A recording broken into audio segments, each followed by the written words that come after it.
is The Ramsey Show. You can be intentional about your character. You can have money and a career. You are the hero in your story.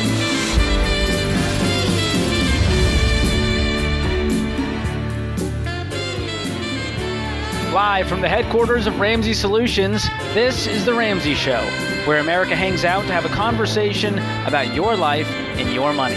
I'm George Camel, your host, joined today by Dr. John Deloney, and we would love to talk to you.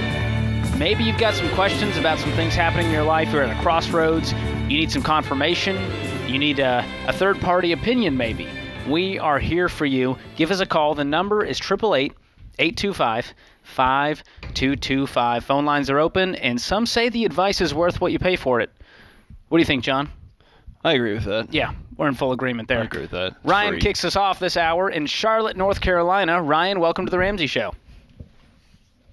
Hey, sorry, I'm a little bit nervous, but I figured I'd call in real quick. And hey, George is real nervous, Ryan. I'm so intimidated. You're in good company, brother. You'll do great. We're here for you, man. How can we help? Hey, the main question is, I don't really know anything about cash-out refinancing, and is there ever a situation where you would say it's okay to do that if you were remodeling a home to make it bigger versus going out and just purchasing a larger home and taking out the mortgage anyway that would be that size? Oh, so you're saying instead of going and buying a new house to upgrade, should I just do the cash-out refi and do the renovations at the house I'm currently in? Right, but I don't really know anything about cash-out refi. Is that essentially the same thing as the HELOC? Or, I mean, I know they're not the same thing, but would it be the same fee? Would it be even remotely something that you would consider saying okay to do? Yeah. Well, what's your situation right now? Is that just what you're trying to do? You're wondering if we should remodel? Yeah, because we've got a 1,950 square foot house, and it's just getting really cramped. We've got 2 kids, and we could add another 500 square feet to it because we have an attached carport, and it would look exactly like the house. So it's something that's definitely something that we've considered. But is it something that we even want to go down the road because we follow the plan? So we don't want to. We're in 4, 5, 6. So it's really just a matter of, is this something that because we don't have the cash to do it. So is it something that you would even suggest doing to get the cash out to be able to remodel the home? Sure. Well, with any refinance, there's going to be closing costs. And so, yes, it will cost you money. And personally, I wouldn't do it. I would save up over time and pay for those renovations. Is that going to be too difficult for you guys right now? Well, right now we got 2 in daycare, and the budget's already tight enough with the 15%. So it's going to be at least 2 years before we can start saving a good amount of money because daycare is just so expensive right this minute. So it's not really a necessity. It's just one of those things where we would like to do it. So I just don't know enough about it to say cash-out refinance would be an option. Because obviously I don't want to add any more debt to the mortgage, but it's something that I don't know enough about to say, is that even something that Dave would say it's okay to do? Do you let's take the interest rates off, and I know I'll get some heat about this, but would you put $60,000 on a credit card to do what you're about to do? No, absolutely not. Right. And so I want you to think of it as, I know if you put it if you roll it up into a new mortgage, and just a cash refi is simply you're going to refinance your house that, let's say it cost $100,000, and you're going to go refinance $140,000, and you're going to take that cash, you're going to take that $40,000 and you're going to invest it into your house, right? So I would prefer you to think of it as just a credit card, as you're taking on debt to complete a house project. And here's why. The number of people, if you look back over the last 2 years, just scan social media, right? That's going to make you less intelligent if you do that, let's be clear. But go ahead and do that and look at the number of people who have run into building issues. The cost of the renovation went up halfway through it. It went down. It went up. People went off the job. They quit. At the end of the day, that bill is still due if you take out debt for this project. If you're cash flowing this project, you can stop, you can pause, you can wait until these. So the timelines are annoying. They're not catastrophic. Do you hear what I'm saying? Right. So I know, man, having 2 little ones, dude, everything feels like you were living in the middle of a tornado, and that you feel like that 500 square foot would be a game changer, and it would be. What I don't want you to do in this unstable environment economically is to take on $40,000, $50,000, $60,000 debt of a remodel, and then suddenly something happens, and that bill's coming due no matter what. Yeah. Yeah, I didn't really know anything about what that is, for one, and then also if that would even be a Well, you're possibility, but I get what refinancing, you're and they saying. give you a There's no pile way. of cash, and you go further into debt. Yeah, so the idea is if you have a mortgage on a $200,000 house and it's worth $500,000, they want you to take out a bigger refi for that. You know what I'm saying? And you can spend that money on a Right. new roof or a new game or whatever. So they're going to just hand you cash, but it's going to roll up into a new mortgage. Yeah, At and the end of I the knew day- that there was HELOCs and stuff like that, which are absolutely not an option. But Same thing. I didn't know anything about it. Or if Yeah, there just was an take it the option. same thing here. At the end of the day, Ryan, it's a shortcut. And I know you got a lot going on. You went, man, we could just get this stuff done with a quick refinance and life will be great. But remember, you guys worked so hard to get through baby step 1, 2, and 3. Now you're in 4, 5, 6. I want to see you pay off that home. I want to see you become a baby steps millionaire. And it's going to be a lot harder taking this step backwards, doing a cash out refi to get these renovations done versus sacrificing, doing what it takes. Maybe you are working extra and there's some long nights, long days in the season, but man, when you pay for those renovations with cash, it's going to mean a lot more, and it's not going to set you guys back with your progress. Okay. I know. It's, He's like, well, that's not what I was wanted like, to well, hear. you two guys are the worst. Y'all ruined my life. Thanks, you idiots. No, I mean, it's not even a necessity thing that we were just in the beginning stage of discussing it, and it was one of those things. It's like, you're in 4, 5, 6. Do you really want to go into that situation? And then the conversation was brought up about going and purchasing a larger home. Well, that's even more mortgage anyway. Right. So that was a sticking point where we're like, well, I don't really know, actually, now that you say that. How old are your So little ones? I just figured I'd call and ask the experts anyway. How old are your little ones? 2 and 4. 2 and 4. I'll just tell you, having been there, everything feels chaotic. And when things get chaotic is when we often start either A, compromising on our values, or we start looking, like George said, for shortcuts, or, okay, let's just try this, or what about this? Looks like a good plan. Just go back to the basics. Don't owe anybody any money. And don't take out money that's not yours. Don't let somebody sweet talk you into borrowing money from them in order to get something right now that you think is going to feel better right this second. Because that 2 or 4, dude, very few things make life with a 2 and a 4-year-old feel less chaotic. Even when they're on top of each other, even when they're driving each other crazy and making bedtimes hard, all that's just crap everywhere. I get it. Don't borrow money. Just stop right. Let that be the end of the conversation there. You know what's going to happen now, John? Ryan's phone just heard him talking about cash out refis. It's going to be showing him ads for days on end about how absolutely. this is the solution to all of his problems. That's right. That's how this works. You got to say no to the distractions, no to the traps. You know the plan, man. Stay on the course, cash flow everything. Your life will be better for it. Open phones this hour. Give us a call, 888-825-5225. We'll talk about your life, your money, relationships, boundaries, mental health. We are here for you, America, and we would love to talk to you. This is The Ramsey Show.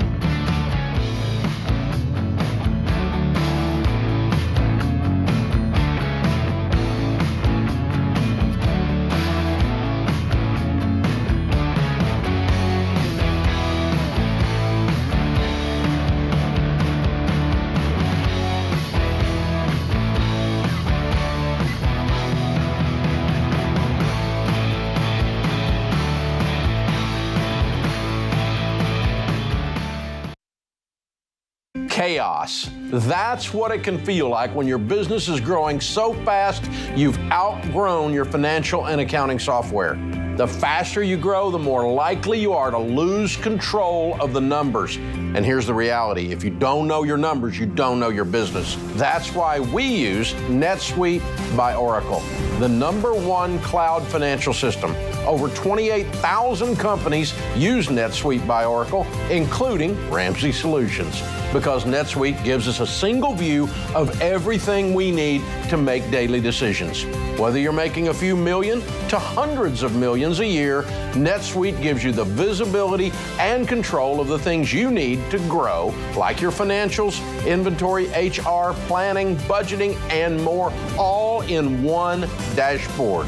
Go to netsuite.com/Ramsey right now to get their free white paper. Jumpstart your CFO career.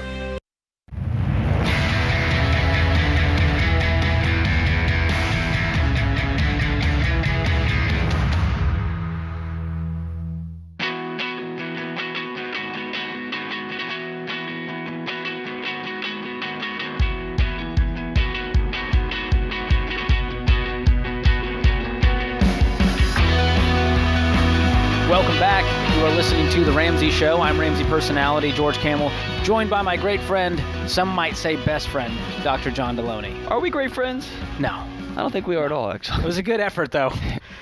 I like that you're going for it. I'm trying. I'm seeing what'll stick with you. So far, no bueno. We're not friends, but I think we will get there one day. Well, you know who is my friend? Hannah in Tacoma, Washington, who happens to be joining us right now on the show. Hannah, how are you doing? I'm good. How are you? Great. How can John and I help today? I was just calling. Me and my partner just got engaged, and he actually just told me about the baby steps maybe 3 weeks ago. Congratulations and welcome to the gang. And so I have my $1,000 starter fund, and I've paid off 2 credit cards in the last 3 weeks. Way to go! Way to go! Thank you. The reason for my call is I know you guys say don't combine your finances until you're actually married. Correct. Which is completely understandable. But I was wondering, since I'm the one with debt and he's debt-free, would it be kind of skipping steps if I had him save up our 3 to 6 months emergency fund, because we do live together? We just don't have like joint accounts or anything, and then I continue to pay off my debt by myself while he does our 3 to 6 month emergency fund. Is that? When are you guys getting married? Well, we're going through premarital counseling right now, and we haven't picked a for sure date, but we were thinking about doing like a courthouse elopement now and then have a real wedding later when there's a little less COVID and a little more savings. A little less COVID, a little more savings. Like a country song. A little less COVID, a little more savings. I like it. So here's the thing. You were right that you guys should not combine finances. And here's the thing. You are on your own journey right now in the baby steps, paying off your debt. He's on his own journey, debt-free, building up his emergency fund. And so this is not our situation yet. And so if I'm him, I'm just saving up my emergency fund. And when it comes time for us to get married, well, guess what? We are now in baby step 2, paying off our debt. Right. How do y'all split the bills up right now? We do the Susie, I can't remember her last name. Oh, it's no. like this mathematical equation where you figure out your percentages. Susie Orman's Pythagorean theorem. Yeah, something like that. Was ours not good enough for you? No. How do you determine who pays what bill? Oh, well, we add all of the bills that are our bills, so like internet, rent for the apartment we both live in, and stuff like that. Okay. We just add that up, and then we find out the percentage based on who makes what amount of money. Oh, wow. So it's skewed. If he makes more money, he has a bigger share of the bills. Correct. Interesting. Even if that was his idea. Even if you like just leave the lights on all over the house. See how this gets messy real fast? Yeah. Where this makes way more sense and we get pushback from all over the place. Makes way more financial sense, marital sense, and it makes way more partnership sense. Like you and I are in this together because we got married, is to put all of your accounts, when you get married, put all of your money into the same account. And everything comes out of there. When you start dividing up responsibilities by who makes more and who does less, and all, that is a marital recipe for a relationship implosion.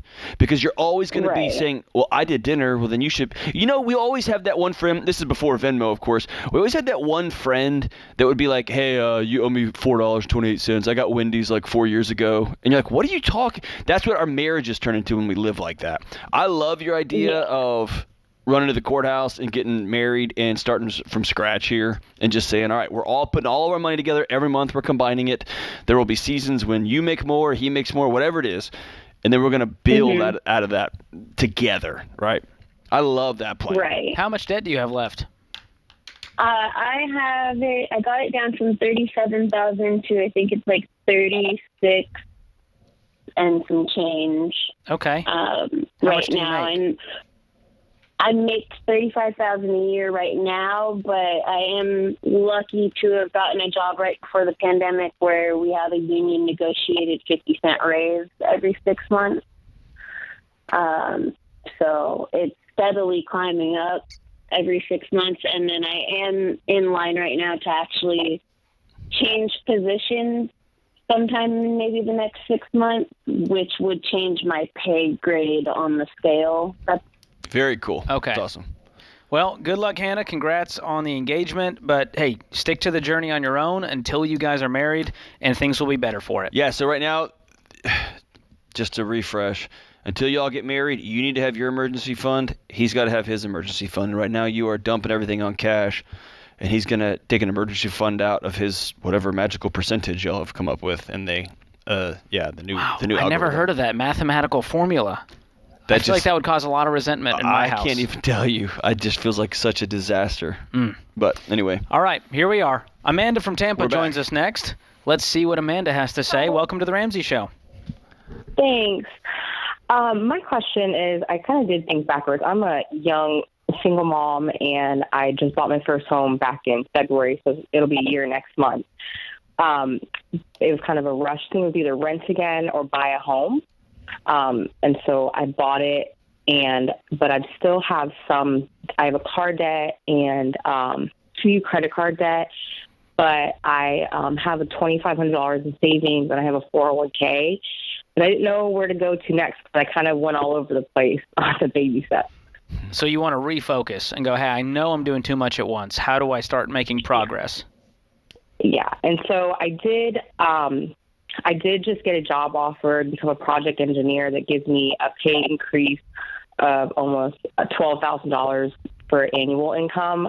It's now $55K a year salary. Great. Cool. From what I was making now. I did graduate college back in August with no debt to school at all. So what's your total debt right now? I was doing a good path. My total debt is, my car I owe about $8,000, but I'm paying that off with my taxes, so that'll be done. You got a refund coming in? Yeah, so Okay. that'll be gone. I'm using the whole thing to pay off my car, and then I have like less than $1,000 in credit card debt. Very cool. So you got 9,000 total about? Yeah, and you'll be consumer debt-free here the next few months, right?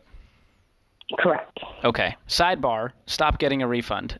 Change your withholdings, work with your employer on that, because the government's just hanging on to your money interest-free right now. So I love that it's knocking out your debt, but that was your money. And so you could have been using that all year long to become debt-free versus waiting until now. So let's refocus this thing. You're going to be debt-free in a few months.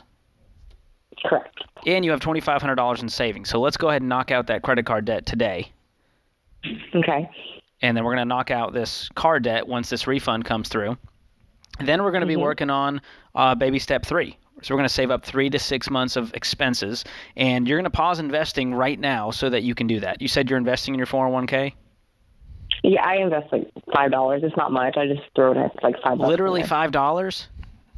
Yeah, I just, whatever's in my, I just Wow. throw it in there and not forget it. I just I forget didn't know you about could it. even do that. It's like Yeah. a spare change I jar. don't put up things. Okay. We'll pause Would you the like $5. to round up to the 401k? Yes. I would. Well done. So you've got this great new income, and I want to make sure that we use it wisely. So very quickly, this is going to take you less than 6 months. I want you to save up 3 to 6 months of expenses, and then you can start investing again. And when you do, it's not going to be $5 because you have all the margin now, don't you? You don't have a car payment. You don't have credit card payments. So you can now invest 15% of that $55,000 into your 401k. Okay. You see what I'm doing here? And you feel the progress? You're like, wow, if I just do this stuff I do. in order, one at a time, I feel like I'm winning. Yeah, it's like when you used to watch old videos of punt returners in a football game that would run 60 yards back and forth, and they would never get anywhere down the field. Oh, yeah. And then you'd see some folks just put their head down and run, and then they make progress. If Touchdown. I had a nickel for every punt return I've watched, John, I would have less than a nickel. I'll tell you that much right now. 0 nickels. Thanks for the question, Amanda. This is The Ramsey Show.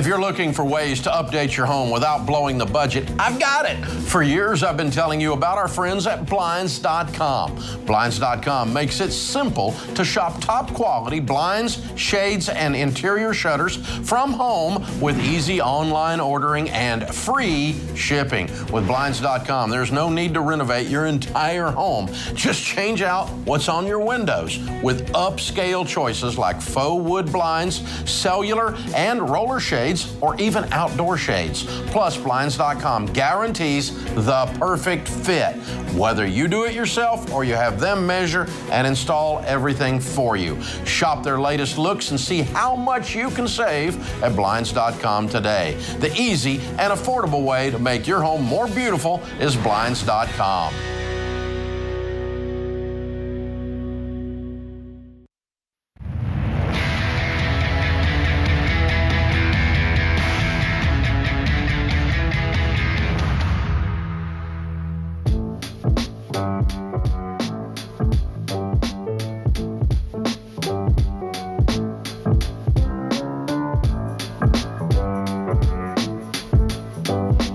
Hey folks, it's time to put 2021 behind us. February starts tomorrow. Can you believe that? Last year left a lot of people feeling burned out and sluggish. Eeyore was their spirit animal. But 2022 is a fresh start, and this is your wake-up call. If you're ready to own this year and actually accomplish your goals with money, your career, and life, we've got a plan to get you there. You can make 2022 your best year yet. Right now, we're running our New Year's sale, so you can get up to 73% off our best-selling books, assessments, and envelopes. That includes Dave's brand new #1 national best-selling book, Baby Steps Millionaires, that will show you the quickest right way to become a millionaire. Or if you're looking for a better way to manage your cash, especially in categories that always blow up your budget, like food, pick up our popular Essential Cash envelope systems. Maybe you're having a hard time bouncing back from the last 2 wild years. Well, you could start 2022 off with our best-selling quick read from my friend Dr. John Deloney, Redefining Anxiety, so you can learn what anxiety is, what it's not, and how to get your life back. Best part is, it's only $10. So visit the online store at RamseySolutions.com/store to get serious and make real progress. But hurry, the sale ends today. That's right, it ends today. Karen joins us in San Antonio. Karen, welcome to the Ramsey Show. Hi, first-time caller, so bear with me here. Bye. A little nervous, but paying attention and inheritance money a little bit. And hold on, Karen, hold on. Speak directly in your phone for me. I'm having a hard time hearing you. Okay, I am debt-free. Awesome. And I have come into some inheritance money. And who passed away, Karen? I'm sorry? Who passed away? My father-in-law. Oh, I'm sorry. Thank you. I'd like to know what's the best way to make more money from this money. How should I invest the best way? Gotcha. So how much money is it? About 35,000. 35. And you said that you have no debt. I didn't hear about your house. Do you have a mortgage note too? No, I'm debt-free. I'm on my own home, on my own car. Awesome. I have a retirement of about $60,000. Okay. How old are you? TIAA crap. How old are you, Karen? 59. 59. Very okay. cool. When did your father-in-law pass away? This past July. This past July. I'm sorry. Well, let's talk about this money. So you have a paid-for home. You don't have a lot in retirement. Do you have any other retirement out there? What's your game plan on that side? No, that's all I have. Okay. But you managed to have a paid-for house, so that's awesome. You have no payment in the world. Yeah. Okay. Well, this is good news. So if I'm you, you've got a fully funded emergency fund in place? No. You don't. How much do you have in savings outside of this $35,000 inheritance? Probably about $1,200. Okay. Well, congratulations. You now have an emergency fund. Yeah, there you go. Not much of one, but yes. Hey, so $35,000 is great. I'm trying to figure out how can I make more money off this money to put away for retirement or anything that should happen. Well, you don't make money from the emergency fund because it's insurance. It's not an investment. And right now, if something goes out, if the HVAC goes out on the house, how are you going to pay for that? Oh, I guess my savings. I don't know. You don't have savings. Yeah. You just told me you had $1,200 to your name. Right. Well, that's in my savings, yes. Yeah. So that's what I'm saying, is I want this to become your emergency fund so that when life happens, you don't have to go backwards into debt, which is going to help you, by the way, build wealth and retire with dignity. Do you still work? Yes. What's your income? Full-time. About 35 to 40,000 a year. Okay. And do you have much margin at the end of the month since you don't have a mortgage payment? How much money would you say you could scrounge up at the end of the month if you got tight on the budget? About 800. Okay. Do you have a 401k through your work? No. So no retirement They don't offer options? one. Yeah, they don't offer one. The only thing I have is my TIAA, about 58,000, Okay. 59,000. Well, I would be investing into whatever option you have. You can also do an IRA. A Roth IRA is a great option that's going to help your money grow tax-free. So I would be maxing that out every single year as long as you're working with the money that you have coming in from your paycheck. But the inheritance is going to be your emergency fund. I don't want you to invest that because this just saved you, by the way, about 6 months or more of saving up for this emergency fund with the blessing of this inheritance that came into your life. And what is the normal amount for emergency fund? We say 3 to 6 months of expenses. So take one normal month of expenses and multiply that by 3 or 6. In your situation, are you single? Yes. Okay, so I would lean towards 6 because your income is all you have. If your job goes away tomorrow, we need to make sure that you've got that big umbrella to carry you through until you find something else. Mm-hmm. And then I want you to get in a regular rhythm of putting, for a season, a couple of years, take that $800 a month and begin dumping everything into your retirement accounts. Now you are fully funded in your emergency fund. You're bulletproof now. And then you can begin to really double down on these retirement accounts. And that is going to grow money and grow money and grow money. I can hear your disappointment that you thought we were going to give you some magic quick scheme account that was going to like double or triple this $30,000. Do you hear what George is saying about it's just a matter of time before you roll an ankle or your car transmission falls out or you need to redo a hole in the roof, and then suddenly you're going to a bank or getting a credit card again.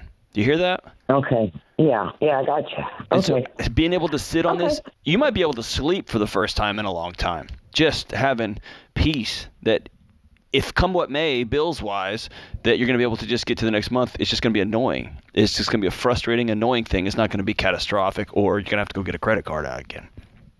Mm-hmm. So, Karen, let's say your monthly expenses are $4,000 a month. We multiply that by 6, we get $24,000. We'll call it 25, so you can feel good.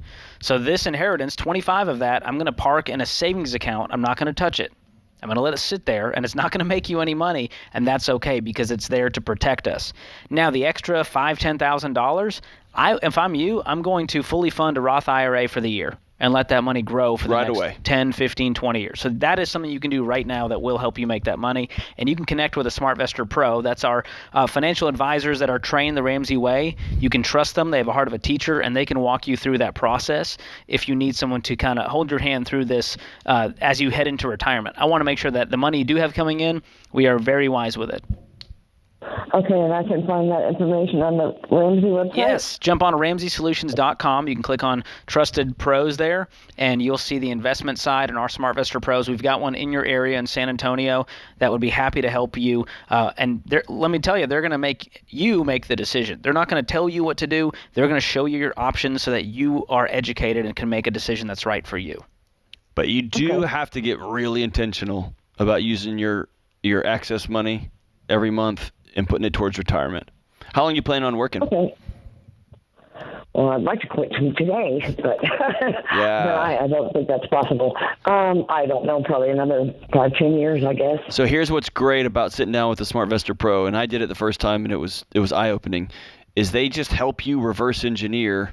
If you retire at this age, here's how much money you're going to need. And if you put this much money away every month times what we think it's going to do in the market, and of course we're just guessing like everybody else is, but they're better guessers than I am. Here's what you're going to need. So you get to deal in actual data, actual facts, right? Not just, well, I'd like to quit, but I can't, so I'll just keep plugging along. It gives you a guided path towards where you want to go with your money. Good stuff from Karen there. This is a question we get a lot, John. What do I do with the inheritance, with this blessing that someone that was near and dear to me left to me? And one of the best things you can do is be a good steward of it. Yeah. Is to manage it wisely, is to filter it through the baby steps to set yourself up for financial freedom so that you don't have to worry. You have options. Yeah. And I want to do that to my kids. I want to leave them in a better place than I was, and that's exactly what the inheritance does for people. And I hope that Karen can retire with dignity and sleep easy at night, knowing she's got an emergency fund thanks to this father-in-law. Good stuff. This is The Ramsey Show.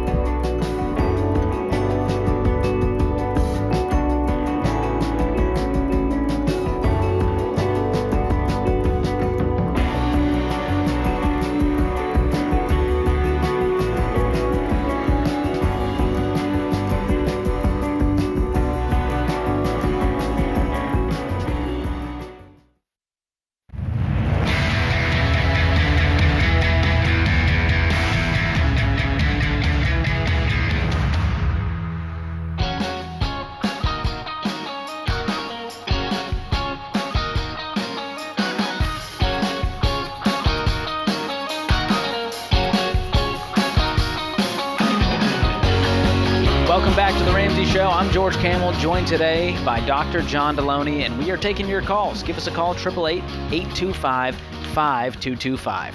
Dennis joins us in Wichita. Dennis, welcome to The Ramsey Show. Thank you. Appreciate it. How can we help today? I have actually, it's my daughter has a situation. She's 17 years old. Her mom got her a checking account when she was 16, and she's been working and putting money away and being very responsible.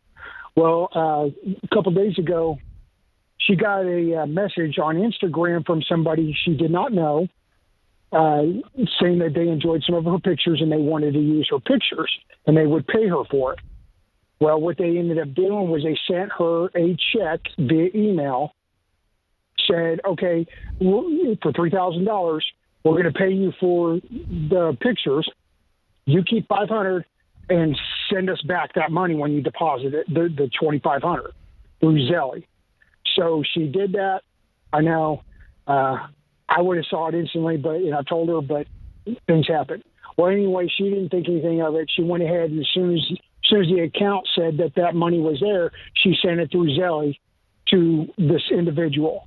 And then they tried it again for another $2,500, and then my ex-wife got a text message saying that the account was overdrawn and there's suspicious activity on it. And so they went in, they filed a police report with the local police. They sent it over to the bank's asset protection. So my question is basically this. They're saying that they got the second one stopped, but the first one, she may be on the hook for $3,000, which I kind of agree with, but I kind of don't agree because I thought there should be some better protection on a checking account for a minor, and that's what it was. So what do we do? My thought was just let them sue her for the money, this way she gets in front of a judge. They can, at least talk to an impartial person, a judge, and say, hey, this was scammed. We shouldn't be owed this. They didn't do anything to protect this account from fraudulent activities and fraudulent checks, because it's definitely fraudulent. Yeah. So we're just kind of, what do we do? How honest can I be with you? Perfectly. Go ahead. All right. I don't know what state you're in. Kansas there. Every state's different. But if I'm a judge and you bring this to me, I'm going to turn around and say, where were the parents of this minor? Because they're ultimately in charge when you open an account like that. And so, yes, a bank should have, if they're going to open up an account for minors, there should be protections and all that.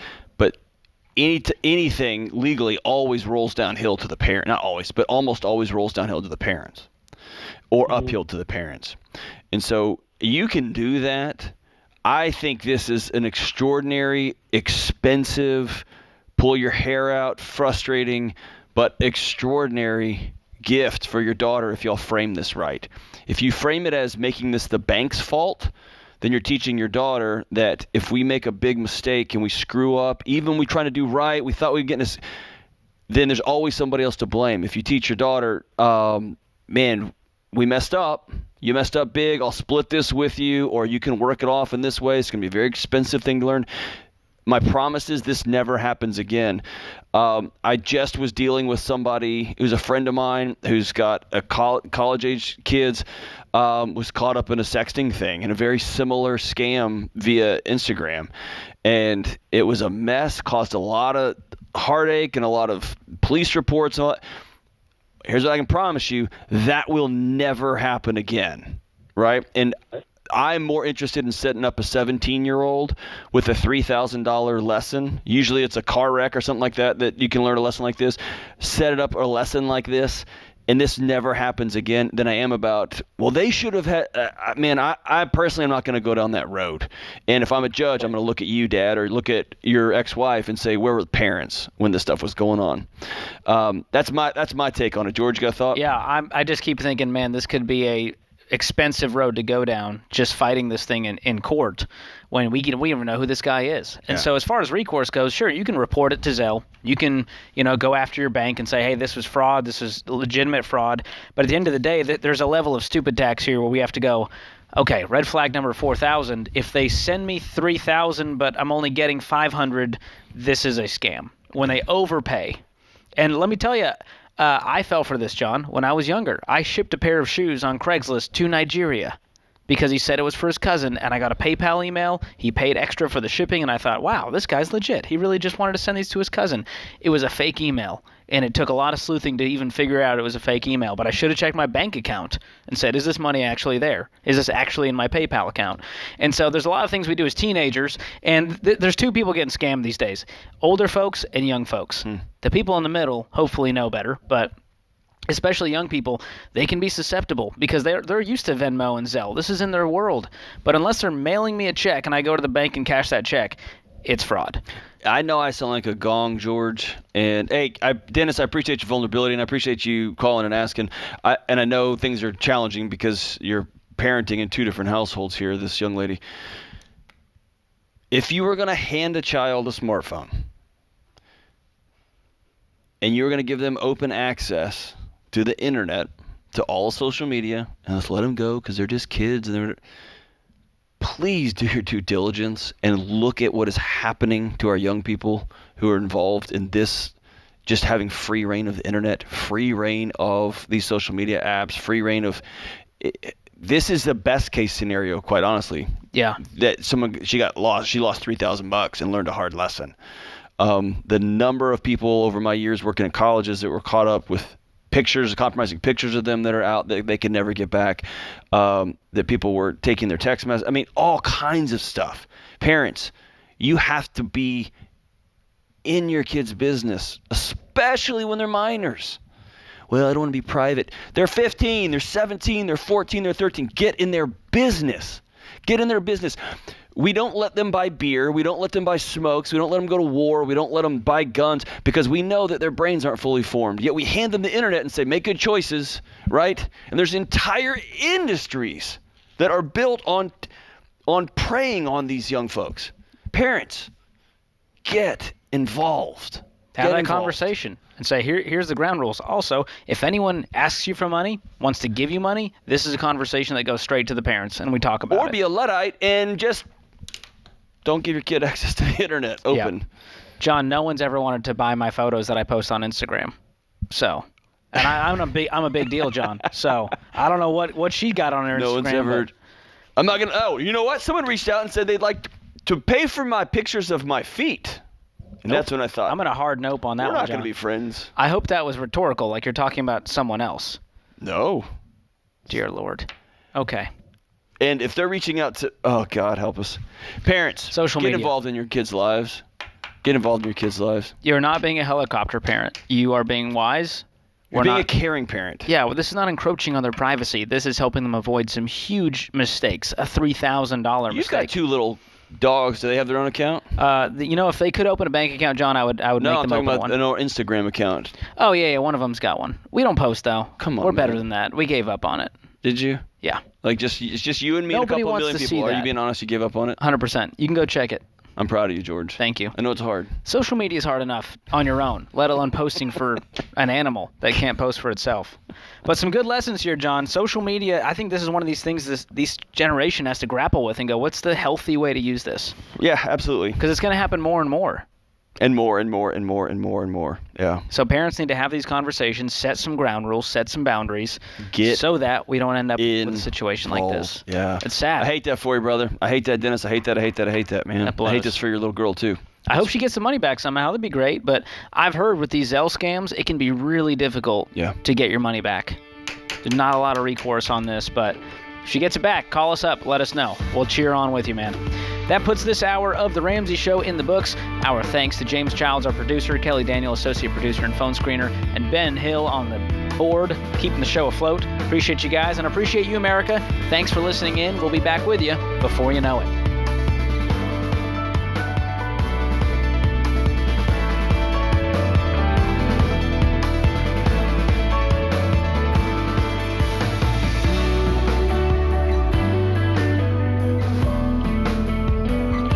Have a friend or family member that needs a daily dose of Ramsey advice in their life? Let them know about the Ramsey Call of the Day podcast. It's a quick hit of advice about life and money in under 10 minutes. Check out the Ramsey Call of the Day podcast wherever you listen to podcasts.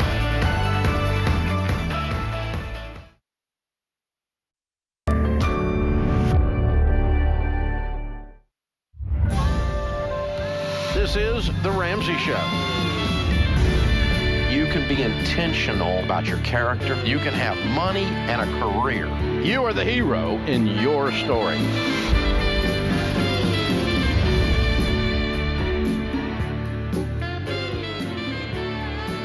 Live from the headquarters of Ramsey Solutions, it's The Ramsey Show, where America hangs out to have a conversation about your life and your money. I'm Ramsey personality George Camel, joined today by Dr. John Deloney, and we are excited to take your calls about life, money, relationships, mental health, boundaries, getting scammed on Instagram, your emergency fund, maybe an inheritance. You name it, we'll talk about it. Open phones this hour, 888-825-5225. Joshua kicks off this hour in Dallas, Texas. Joshua, welcome to The Ramsey Show. Hi, guys. Pleasure to be on there today. What's up, man? Hey, I have a question. I make about $48,000 a year.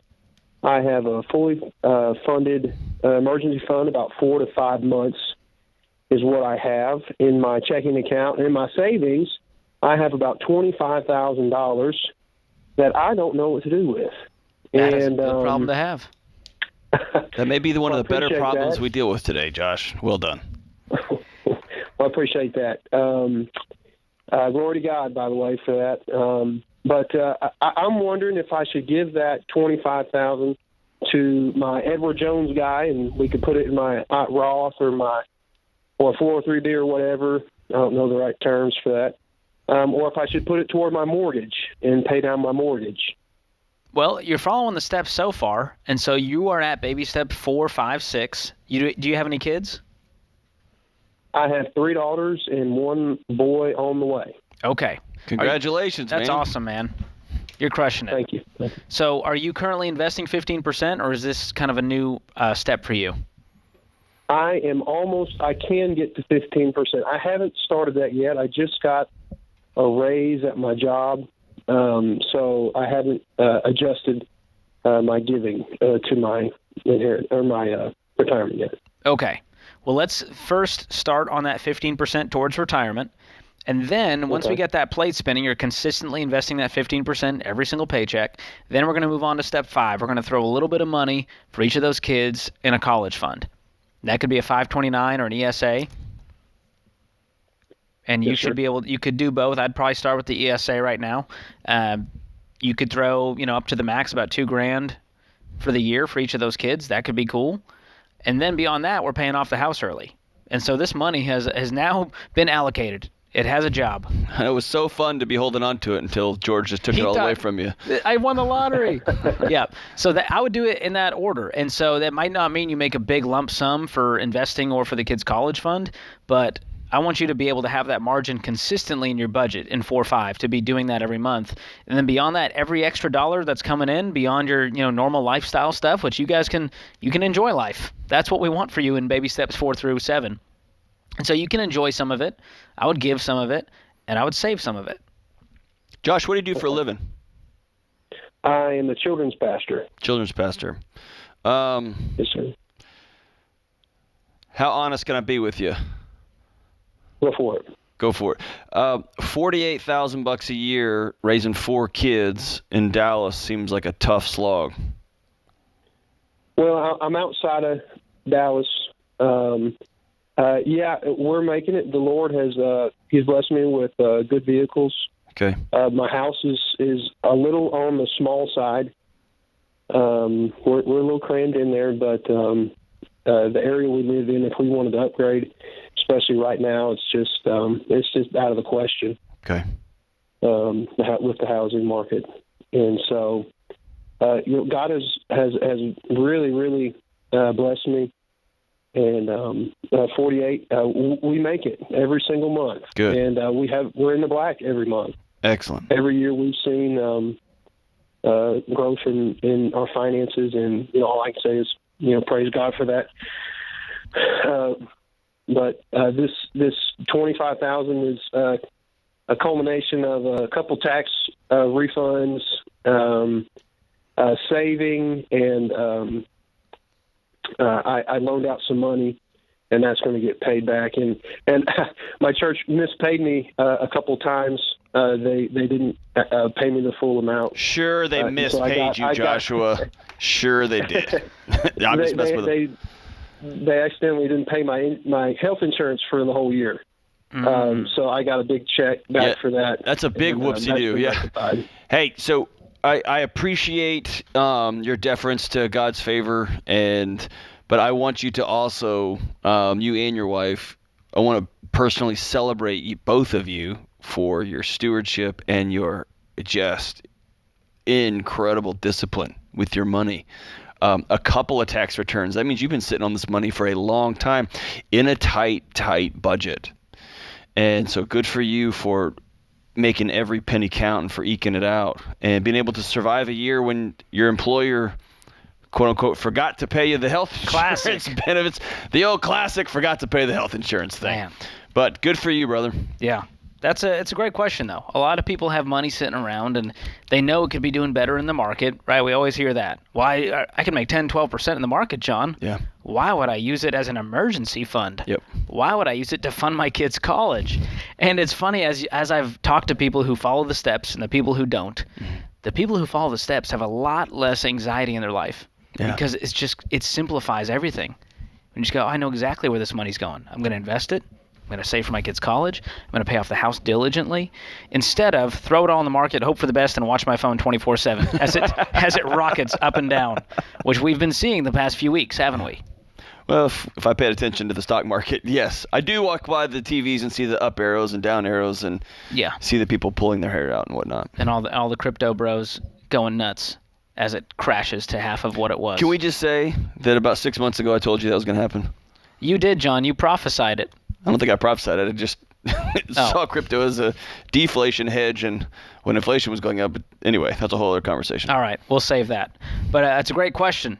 Very good question from Joshua there about savings accounts. So if you have extra money, here's the simplest way. If you're listening right now and you've got that situation, filter it through the baby steps. Where are you at? If you're at baby step 3, well, you might be able to fully fund that emergency fund. If you're at 4, 5, 6, well, now you've got some margin. We can start investing. Maybe you can fill up that Roth IRA for the year. Maybe you can throw a huge chunk in a 529 to set your kids up for success.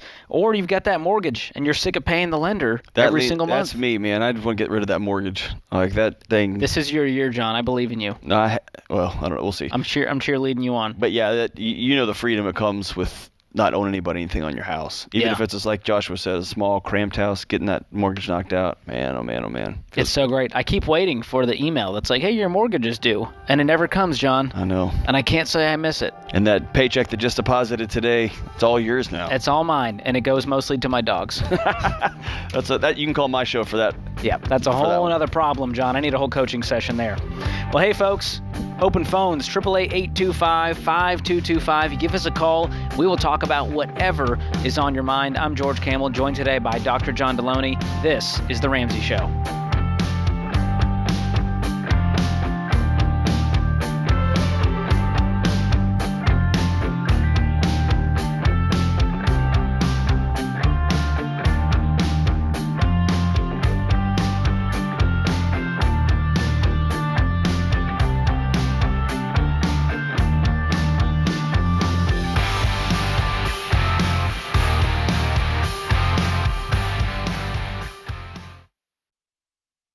If you're considering a career in technology, I recommend Bethel Tech, and I'm not alone. Here's what Brendan said.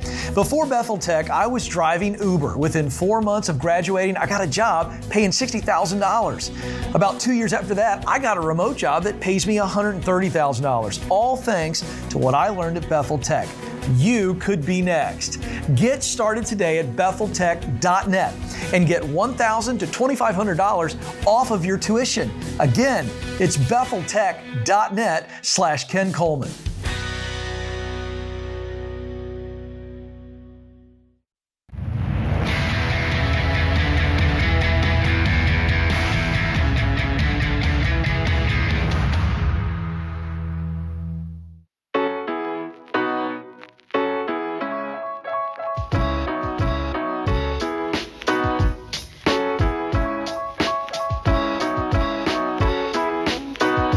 I'm George Camel, joined today by Dr. John Deloney. This is The Ramsey Show. Give us a call, 888-825-5225. Sam joins us in Portland, Oregon. Sam, welcome to The Ramsey Show. Hey, thanks for having me. Sure. How can we help? Yeah, so my wife and I were just introduced to Total Money Makeover a little over a month ago and finished reading the book, finished step number 1, and are starting baby step number 2. Awesome. A couple or 2.5 years ago or so, we made the wise decision of leasing a Ford Explorer. And in September, that lease is coming up to an end. I am seeking just your guys' opinion or just recommendation on what we should do when that lease comes to an end. You know, how should we approach that? Obviously, I think either purchasing it or returning the leased vehicle is probably preferred, but how can my wife and I prepare for that, upcoming, expense or upcoming event, taking into consideration the baby stuff that we're on right now? Is the George can walk you through this. I just have a quick question. Is the payoff amount baked into your lease agreement? Does it have a payoff amount if we go, you've already contractually agreed to? If we go over in miles. Are you talking about the buyout, John? Yes. Here's what I'm asking. Is there, 2 years ago, the prices of an Explorer were not what a 2-year-old Explorer would not be what it is right now? Is there a chance that you're making doing something goofy, getting a car lease 2 years ago, can turn around and you can buy a 2-year-old Explorer for way less than if you went and bought a 2-year-old Explorer from off a car lot somewhere? Yeah, that makes sense. What's your I'm asking you, is it baked in there? Do you know? Or is there a market value payoff? Okay. What's your income, Sam? What's the household income here? Yeah, household income's right around $180. Awesome. A year. That's good news. What's the car worth today? Yeah. The purchase option price is right around $30,000. Okay. So that's what you would owe in September? If you wanted to keep Correct, the car? if we were to purchase it. What's that car worth? I don't know. It's got. I'll need a Kelly Blue Book it, but it has gotten in it got sideswiped. So there's some repairs that need to be done to it, either prior to that or if we're to walk away. But you're gonna have to do those repairs anyway, right? If you hand them the keys to that thing, you're gonna have to make those repairs anyway, right? Exactly. Yeah. What other debt do you have? What's the total and what's it made up of? We have a total of $100,000. Most of it is in student loans. $84,000 is in student loans. We have another car that we own that has $7,000 left on it. We have roughly $11,000 in credit card and a little over $500 in medical bills. All right. Well, I'm going to give you some good news and the bad news. The good news is you have a fantastic income, and you're going to be able to save up and pay cash for a used car by September. The bad news is I think this car is going away because we have a pile of debt to clean up right now, and we're just not at a place to own a car that's worth this much. But with your income, you got $100K in debt. I want you to filter this through the debt snowball once you have that amount saved, which how quickly could you save up for a used car? Let's say $5,000, $6,000, $7,000, $8,000. 2 months, probably 3 months. That's my guess. And you make $180,000 a year. It take you 3 months to get a couple grand? I mean, maybe probably sooner. We have 3 kids as well. Okay. Where daycare costs come in. There you go. Okay. That's fair. Each week, so. That's fair. I think you could clean up the credit cards and that car loan for $7K before this lease even comes to an end. And save up for a used car. Yeah, so I agree. Where that puts you is you've got just the student loans. You're down to $84,000 in debt, making $180K, and that's it. And we're going to plow through that debt as quickly as possible. My guess is that takes you a year. Could you do that? 18 months? To get through all of the debt? To get through the student loan debt. Yeah, I mean, that's the plan. Like I said, we're fresh on this, and we're kind of attacking this head on, trying to get good at budgeting. But no, I think it's totally feasible. Do you use the Every Dollar app? We don't have that. I've just been writing it down. No, that's cool. Hey, so stay on the line. We're going to give you a copy of. We're going to give you a year subscription to our flagship product, Ramsey Plus, and it's got all the videos from Financial Peace University in it. It's got lots of different. There's a lot of content in there to keep you on your journey over the next, 2.5 years as you pay this stuff off. But it also has a premium subscription for a year to the Every Dollar app.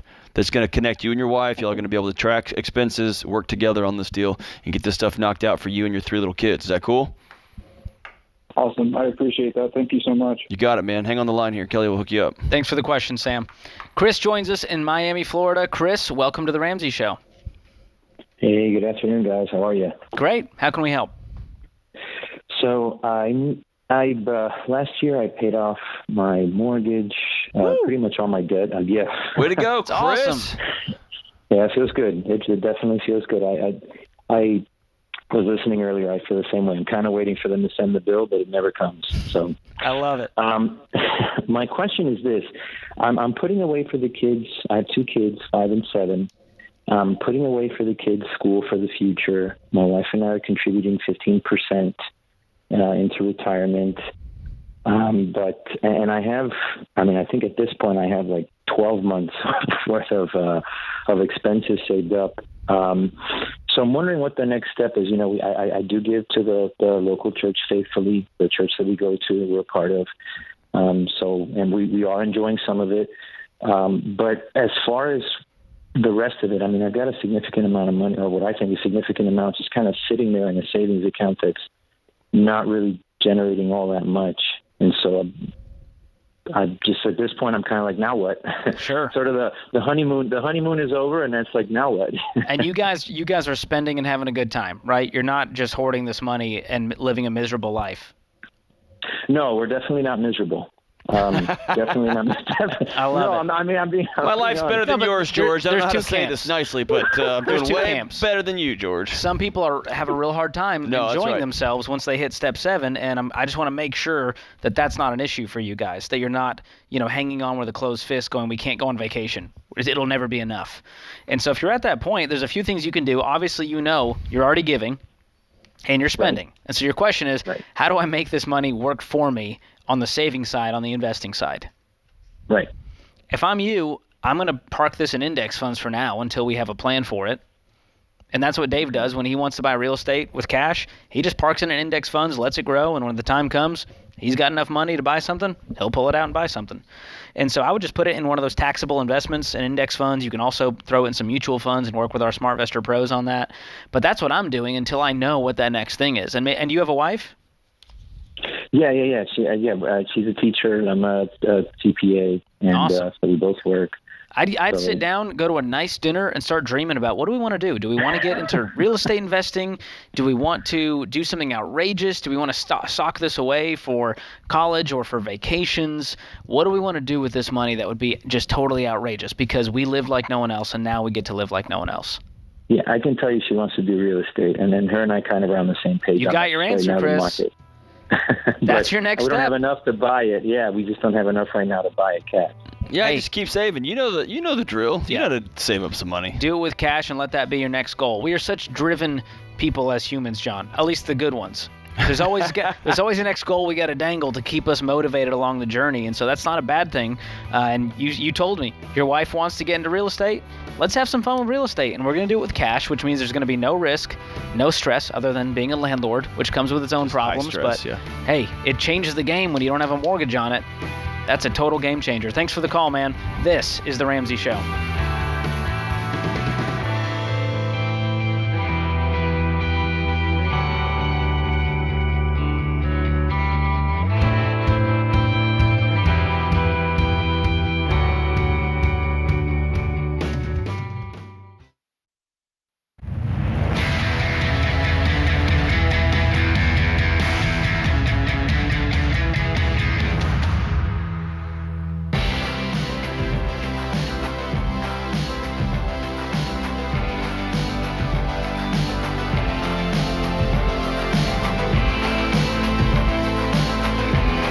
Every January, we get hundreds of calls from people who are ready to start fresh and finally take control of their money. But without a plan, most of them never make progress and just give up. Maybe you've been there too. But 2022 can be different. This year, you can win with money by following a plan that's worked for millions, including myself. That plan is Financial Peace University. You'll learn step-by-step how to save money, pay off debt fast, build wealth, and give generously. You can go through the class with other people or watch it online at home. Either way, FPU is available only with a Ramsey Plus membership. This year, you can take control of your money for good. Start FPU for free by visiting RamseySolutions.com/FPU. That's RamseySolutions.com/FPU. Open phones this hour. I'm George Campbell, joined today by Dr. John Deloney. Give us a call, 888-825-5225. Elizabeth joins us in Norfolk, Virginia. Elizabeth, welcome to the show. How can we help? Hello. It's so exciting to talk to you. We're excited to talk to you. What's going on in your world? So I just need some advice. My husband and I are on baby steps 4 and 5. Cool. We're hoping to build a home this coming fall. So that's why we're not on 6. We currently rent right now. Okay. But I've had some controversy with my current employer, and it's been a difficult last 4 months. A little bit of just burnout on my side and moving towards just, I don't want to say toxic, but it's just been an uncomfortable working environment. So what's this controversy? I'm currently an assistant manager. I work in healthcare. And it's just, I'm sorry? I was just making an office reference. Assistant to the regional manager. That's all. Oh, so I'm in healthcare. I'm an assistant manager, and healthcare is a very difficult climate right now. And my boss and I aren't necessarily seeing eye to eye. We've had some conversations, and it's moved forward, and it's just become a question of my work ethic and whether I'm pulling enough hours, whether I'm meeting the job requirements or not. I've tried to receive it very positively so that I can move forward and be what my team needs me to be in my work environment, but then it's also affecting just how much I'm at home, which is very difficult because I have 3 young children and I'm trying to balance being everywhere I need to be right now. Yeah. Let's back out 30,000 feet for a second. How are you? You mentioned burnout. You mentioned you got 3 little ones. You mentioned being in a bunch of different places. How are you in this season? I'm very burned out. You're cooked. I've been a nurse for 15 years. Okay. In an emergency department, so I'm cooked. That's right. And I really am. You're cooked, if we're honest. And I've spent years working with folks in your world. You're cooked before COVID, and this is like nothing else, right? Afterwards, right? The last 2 years have been insanity for nursing professionals. So let's go back into the hospital now. Is the criticism you're receiving fair? And there's a point to why I'm asking you this stuff. No. It is not. Okay. Always, when I get chaotic, when I get exhausted, when I am dealing with kid stuff and I got to run over here, my wife needs me to do and then it just happens to be the day that one of the folks that I work with here says, you know what, you need to really step it up. They're often right. And as frustrating or as angry as that makes me when they say something, when James is like, hey, Delon, you got to be on time, man. He's right. You know what I mean? But you're saying your boss is not right. And in fact, your boss is contributing to this feeling, not calling out things that are going to help things. Correct. Okay. So do you still want to be a nurse? Some days, not every day. Yeah. Is that new or is that long standing? That's long standing. Okay. So back to your original question, how close are you till the end here? Well, we're hoping to build in the fall. So our income is a huge driver to this question because we've made more than we've ever made before. Our income is about $175,000 a year. So we're really saving a lot because we have this end goal of finally building the home that we want, which would require us moving and new jobs, new schools, everything. But Elizabeth, if you build this house and it requires you to die every day to do it, will it be worth it? I hope so. I'm telling you right now, it will not be. Okay. One of the hardest things about reaching goals is that we go with us. Wherever you end up, you will be there. And if you are fried and cooked and exhausted, then you're going to be fried and cooked and exhausted in a brand new fancy house with new schools. You're just going to be more stressed because you had to move and change schools with 3 little ones. Yes. I would much rather you square your heart and your mind and your professional life up and make it more in line with the reality that 3 kids is thrown into your life, whatever your husband and your relationship looks like. I'd much rather you line those things up and then say, what do I want to do? What do we want to do? And then say, how do we fit our dream goals, which is building a house, buying a boat, whatever, moving to Paris, whatever that is. Can we do that in reality? Do you hear like, just listen back to what you've told us. You're basically sacrificing yourself for this other dream over here. Yeah. Have you looked at other jobs?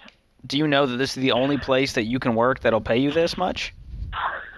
No, I haven't. I think that's a good first step. I've been scared too. Because I think in your head you're going, well, if I go to another job, I'm not going to make as much. Why are you scared to? Because I've done this for so long. I know what I'm doing. Yeah. The devil you know. If I step out of my comfort zone, I have to learn something else. Yeah. But you're capable of that. You're amazing. You can absolutely learn something new. You can start somewhere fresh. You're going to move somewhere fresh anyways, right? You just told us that. That's true. So I would start looking. And if it's in the new area that you guys want to live, that's not a bad thing either.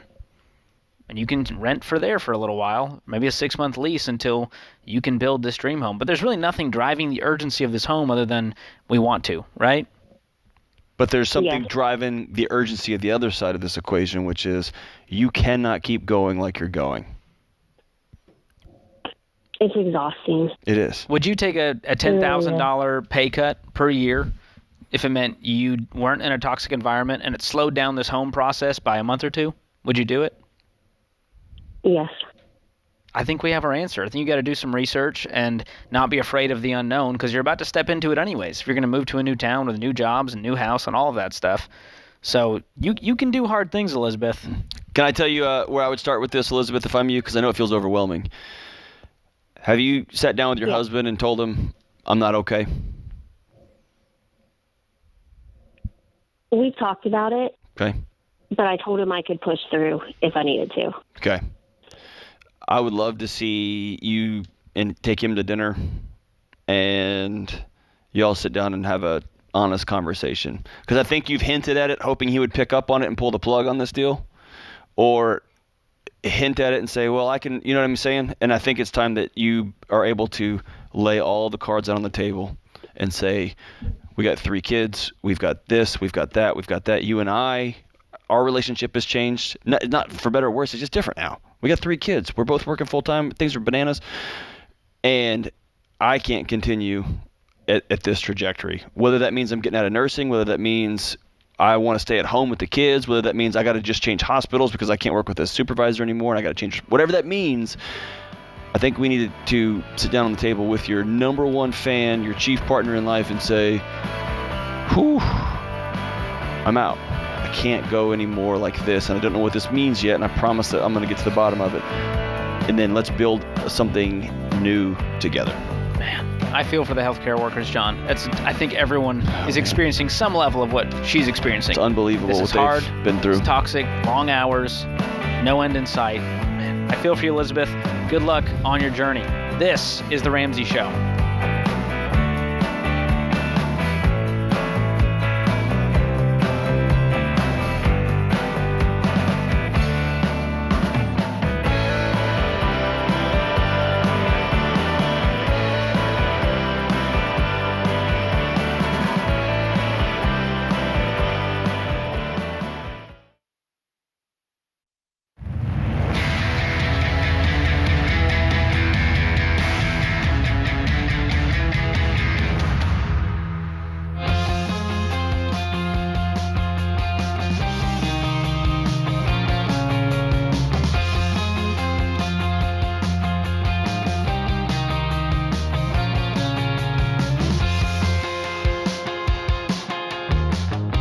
Welcome back to The Ramsey Show. I'm George Camel, Ramsey personality, host of the Fine Print and Entree Leadership Podcast, joined today by Dr. John Deloney, host of the Dr. John Deloney Show. You can find this show and all the shows I mentioned on the Ramsey Network or wherever you listen to podcasts.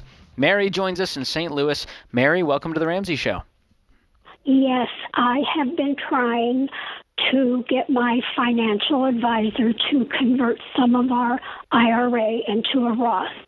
I've been trying for about 3 years. He has one excuse after another. I've told him the taxes are low now. I would rather pull it out, put it in a Roth, pay the taxes, than wait until the taxes increase. But he says, no, that's not a good idea. Mary, are you married to this man? No. Then why haven't met you him. fired him yet? Oh, I'm thinking about it. Well, I have been thinking about it. It's been 3 years. Yes. Wow. Well, okay, I just want to hear some of the excuses. What is he saying? Why doesn't he want to do this? He has said it's too late. I should have done it years ago. He is saying if there's any money left over and my daughter inherits it, let her pay the higher taxes, things like that. But he doesn't get to tell you what you do with your money. That's the hallmark of a bad financial advisor. Yeah, this guy's the worst. Even if he's right, the way he's doing it is just bonkers. Yeah, fire him today and smile when you do it. Is converting part of the money into a Roth a bad idea? If you have the cash on hand, it's not. Can you afford to pay the taxes on it? I think so. How much money do you have? In the IRA that he's handling? Sure. 2-1. How much? 2.1 million? Yes. Wow. Way to go, Mary. And so what is your reasoning for wanting to convert it? Taxes. I don't want to pay higher taxes.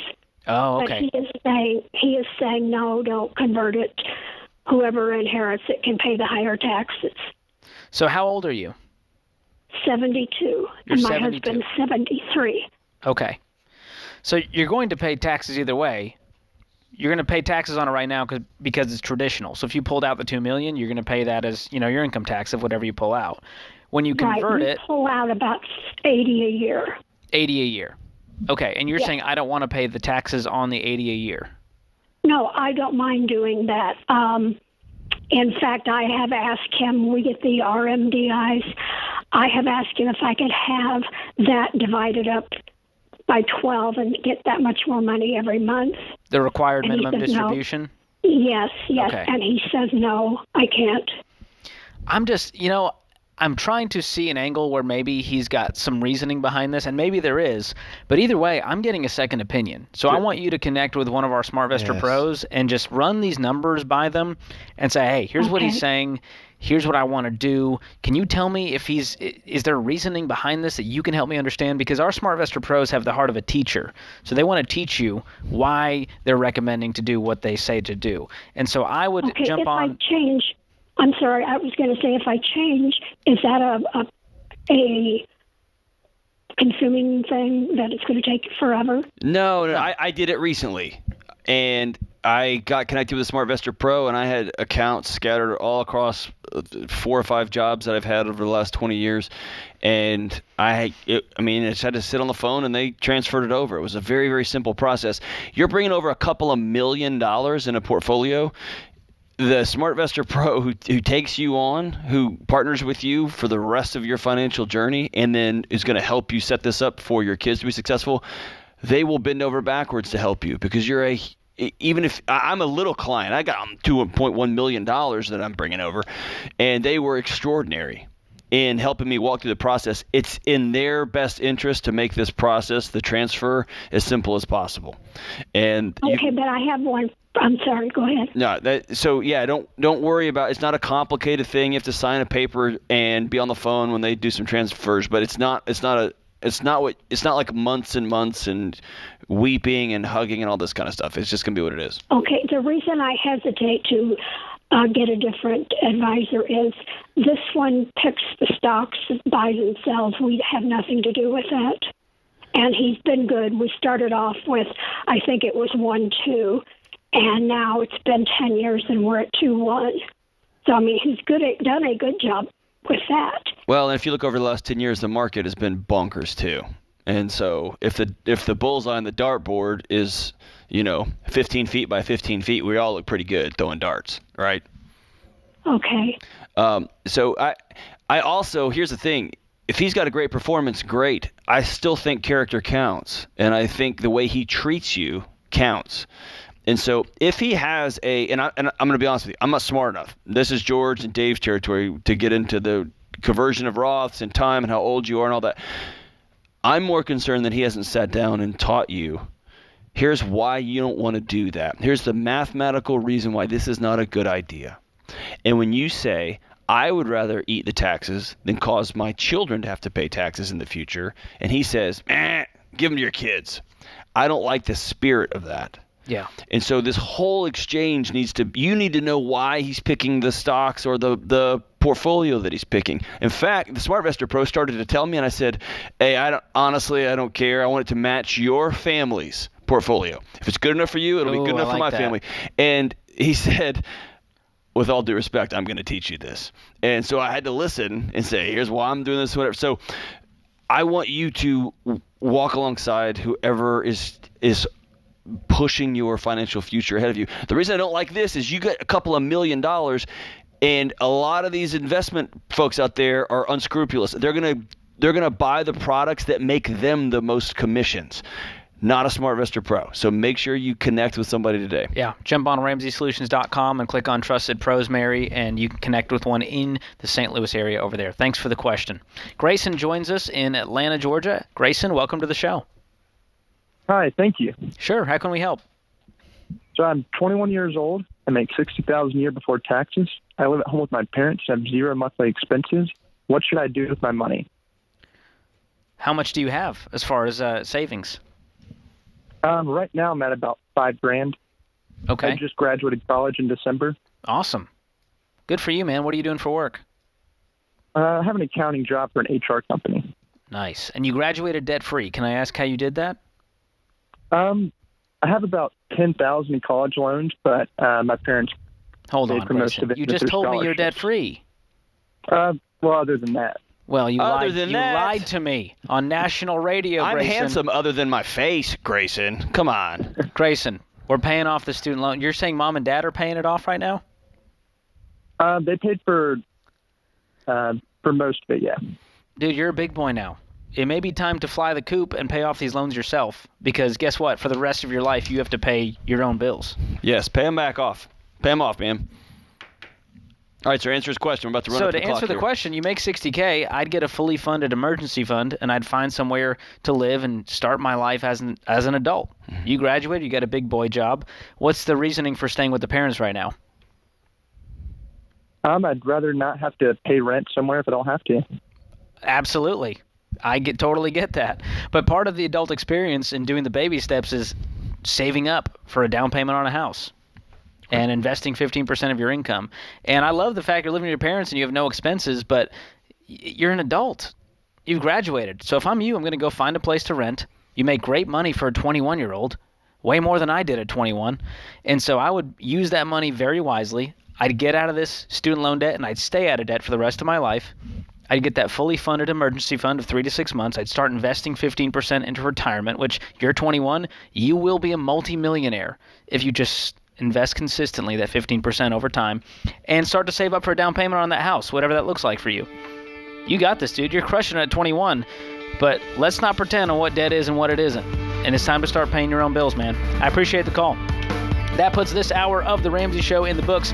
My thanks to my awesome co-host, Dr. John Deloney, all the folks in the booth, James, Kelly, Ben, you name it. They're making it happen. Appreciate you guys listening in, America. We'll be back with you before you know it. Until next time, spend wisely, save intentionally, and give generously.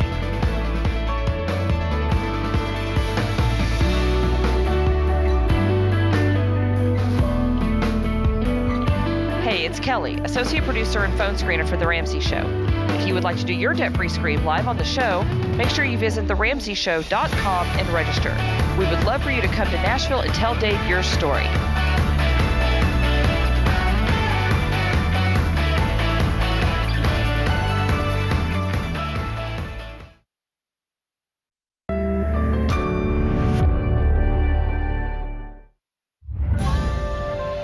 This is The Ramsey Show. You can be intentional about your character. You can have money and a career. You are the hero in your story.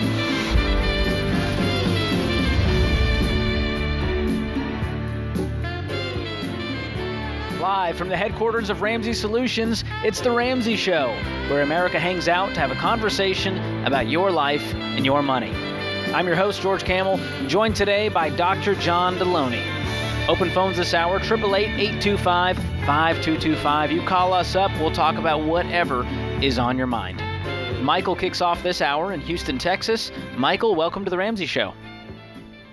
Thank you. How are you guys doing today? Great. How can we help? Well, just trying to navigate a situation with work. I had someone from my personal network approach me with an opportunity where I was offered a consulting gig for a startup company, mid-sized company, and I'm just concerned it might compete with my current work. I'm currently a valuation analyst in finance, so I just wanted to get sort of a game plan on how to approach the situation and where to go from here, because it seems like a really great opportunity I'd love to leap into and would love to take advantage. It's sort of where I would like to be in my career at some point, working with small businesses and sort of in the venture capital space. So love to get y'all's advice. Do you have a non-compete with your current employer? Yes, I do. Do you have a good relationship with your leader, with your supervisor? Not,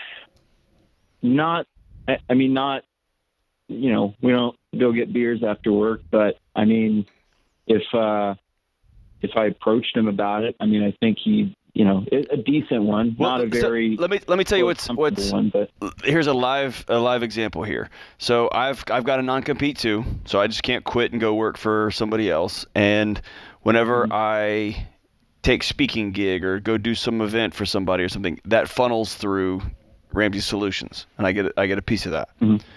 And Dave and the team get a piece of that. I was approached by a company to join their board as they create products as an expert on their board. And so that comes with equity stake in the company. It comes with several things, right? And the first thing I did was I just went and called my boss and said, hey, this isn't in my contract. This isn't in our agreement. This is something new. The spirit of my contract is they never would have known about me had I not been on this platform. And so it seems right that we work together on this. And at the same time, it's not on my contract, so y'all can tell me no, right? So I'm telling you that to tell you a cool opportunity came up that never in a million years I thought was going to happen in this particular space. And the first thing I did was I went and sat down with my boss and said, hey, here's what I agreed to. Here's what this falls into space between what our agreement was. How do we figure this out? And so I'm wondering why you don't feel like you can go have that conversation unless you're trying to do something squirrely and try to figure out a way that you can do this off book and not tell anybody. Absolutely. Yeah, no. And that's what I wanted to avoid, because I mean, it's a situation where, I mean, this certainly is where I'd like to go in my career. I'd like to go towards it. But, you know, I got to do it in a way that, you know, is legit. And, you know, I mean, at some point, you know, if I get any income off of this, it shows up on my, you know, on my tax return, and, you know, they can see that. And, you know, at some point they would ask it, hey, what's going on here? So I well, totally your employer shouldn't see your tax return. Well, just on like a background check for, you know, because sometimes we, you know, are offered to switch positions, and on that they do background checks for so us. What's the nature of the non-compete? Have you looked into it and actually, you know, looked at the contract you signed?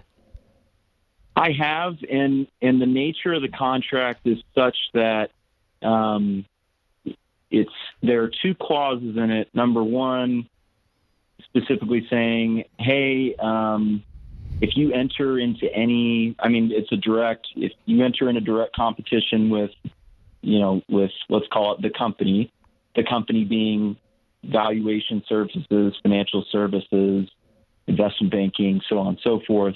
If you enter into an agreement or do something that competes directly with that violates this contract. And then there's another clause in there for solicitation of clients and prospects, where they say, hey, if there's an existing client that you work with, that's a no-go. And if there's a prospect that, you know, you go forward and you present them a formal business presentation, you give them a fee quote or services within a certain period of employment, 12 months, 18 months, 18 months for current clients, and then 12 months for prospects. So what I'm hearing is, if you do this, you are in direct violation of the non-compete that you signed, right? Yeah. What's your question? Yeah. And I haven't entered in, to be clear, I haven't entered into this. This was just brought to me. Yeah. But it's just something that's incredibly interesting, and it feels like a right step.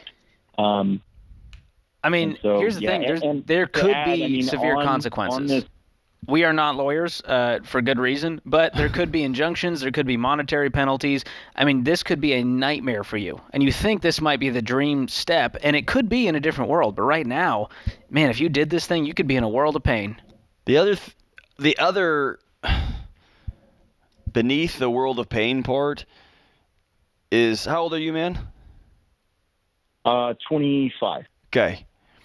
If you are working in the financial industry right now, your friends are already coming to you for consulting work. That means you're good. The rest of your life will be this. People coming to you out of a shadow, asking you to cut a corner, or coming to you just face to face. They don't realize what you're signed up for. I want you to be firm in who you are, and if you put your name on a contract, you're gonna fulfill that contract. And if you make an agreement, even if you find out later, it's hard, you're gonna be a person of character and integrity. Decide that at 25, and then live that on. And your life will simply be better. You might have to wait a couple of years before you get this opportunity, or you might have to say, I can't do it this time, but next time remember me, whatever. You might have to do that. But brother, if you make this concession now and you do this through the back door and you figure out a way to get away with it, at 25, man, it's going to keep coming and it's going to keep coming, and the downfall will be big when it happens. Okay. Right. I would go straight in, dude, talk to my boss and just say, hey, this was what was offered to me. Or I guess one other thing you could do, if you want to do it as a side hustle, tell your friend, I'll do this, but I can't charge. I'm going to do this like pro bono. I'm going to help out, and maybe that won't violate your it probably still will. But maybe by not charging and there's no money exchange and they're not technically a customer, you're just helping out. And that might be a way for you to get experience to thread the line here. But man, go to your boss and talk to him. I think integrity is always the best move. And if you want to seek out, a lawyer on your end and just say, hey, I just want to make sure I'm reading this clearly. I think he knows. Where's the gray area? But it seems like there's no way about this that you can avoid it. And here's the bigger question. If you can't trust your supervisor to have this conversation and they're not going to go, dude, that's a great opportunity. That's awesome. You can't do it, but if you don't have a supervisor that you trust, you need to start looking for another job because this is going to be short-term a relationship anyway. Good word. This is The Ramsey Show.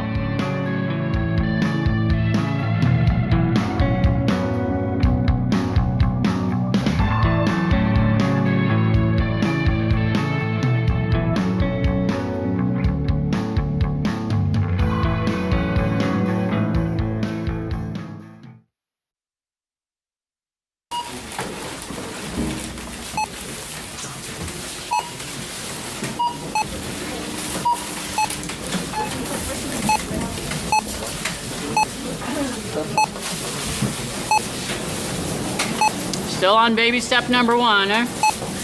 How'd you guess? With healthcare costs rising, learn how Christian Healthcare Ministries can help you make the most out of your budget. Visit chministries.org/budget. Don't worry, it's worth it.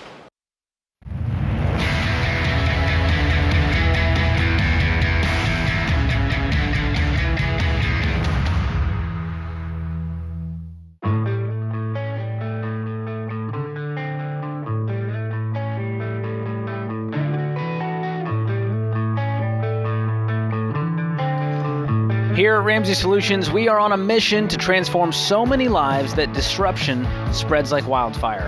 What the heck does that mean? Well, just imagine a world where it's weird to have a student loan instead of everyone assuming that that's the only way to get an education. Imagine a world where it's normal to pay cash for your car. Imagine a world where credit cards are the cigarette of the financial industry. Now imagine being part of the team that's making all of that a reality through the work you do every single day. At Ramsey Solutions, we have 1,000 people working together to create digital products and services that will transform people's lives. We're out to disrupt the toxic money culture that exists in America today. And if that sounds nice to you, if it's exciting to you, if you want to join us on that crusade, we're currently on the hunt for developers. Or if you're a UX designer or SEO and content marketing specialist, we'd love to talk with you as well. We've got lots of other options for you over at RamseySolutions.com/careers. You can check out all of the available jobs by going to RamseySolutions.com/careers. John joins us in San Diego, California. John, welcome to The Ramsey Show. Hey, thanks you guys for having me today. Honored to speak with you and your listeners. Thank you. How can we help? Yeah, so just a question for you guys. My fiance and I are getting married in August. Cool. And congrats. We've been drafting up thank you guys. Yeah, we've been drafting up kind of a plan to combine our finances once we get married. And obviously we'll do our day-to-day checking account. But beyond that, I was curious what you guys teach. I was looking for a video that Dave was talking about this and couldn't find one.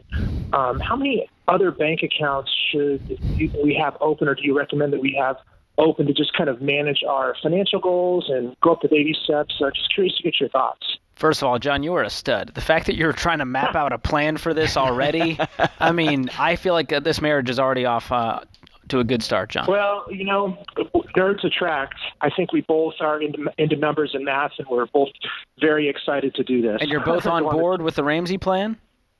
Yes, Holy crap. we are, yeah. They're going to be unstoppable. All right, John, so I'm going to tell you what I did in my marriage, okay? Okay, great. The first time. Same marriage. What I was going to say, clarify, John, clarify. And then after we were married for a while, I'll tell you what happens now, okay? Uh-huh. When we first got married, let's be honest, I was a genius. And by genius, I mean I was an idiot. And I had an account for savings. I went to one bank. Then I went to another bank for our checking account where our paychecks were deposited. I had another bank for like a side hustle account. I ended up with bank accounts everywhere. And I thought what I was doing was making things very simple and cut and dry. I would always know where this was and that was. And what I made was a huge mess, a giant, idiotic mess. And so now we have one account, one central account, and in it we have sub-accounts there. One might be a savings account, one is our emergency fund, one is a lagging fund because of the way we get paid here at Ramsey Solutions. So I will dump money into that one and hold it so I can pay something, I continue to pay my house off and things like that. But we create sub-accounts, and then if we want to have a sinking fund to save up for a car, we created another one and dump money into that one. So it all stays in the same place. We can see it with the same account. It goes on the same EveryDollar app. We don't have to deal with 50 different banks. That's my recommendation. Yeah. That's a good word there. And I'll tell you what I do, John. I keep our emergency fund in a separate online high-yield savings account, and then we do all of our other banking with a local brick and mortar here in town. And we have a checking account, and then we have our savings accounts. And like John said, you can have multiple. We have one for sinking funds. We have one for vacation. We have one for the car upgrade fund. And that doesn't complicate things, but what it does when it's in one account, it helps you separate what's for what. Right. Because you have one giant savings account, and you go, well, how much of this is for the car, and how much of this is for emergencies, and what's for vacations? Right. And so you can make as many as accounts as you want. But like John did, don't overcomplicate it. If you have 15 accounts, it may get a little hairy. So I would say have as few as possible while still accomplishing your goals.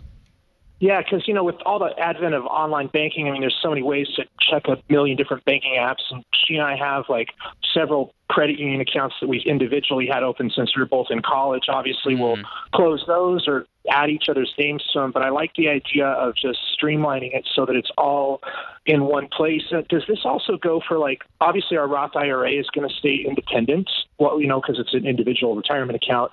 Do you guys recommend that when couples get married that they have the exact same financial advisor for both of those accounts? Or, she and I obviously before we met had different financial advisors for those. So what do you guys recommend for those kinds of accounts that have been open forever that will stay individual? See who does better. You'll have a death match and you see which one you pick. I'm just kidding. Hey, just let this be as y'all start your marriage. Let the word simple distill every one of your decisions. What's the simplest way we can do this right now? The world is selling us complexity. The world is selling us, you need to be doing this. If you're not doing that, you should be doing that. And and the world is telling us individualism, which is, how dare you communicate with somebody else about their financial goals? That's hers. Well, she's my wife. I don't care. That's her goals, your goals.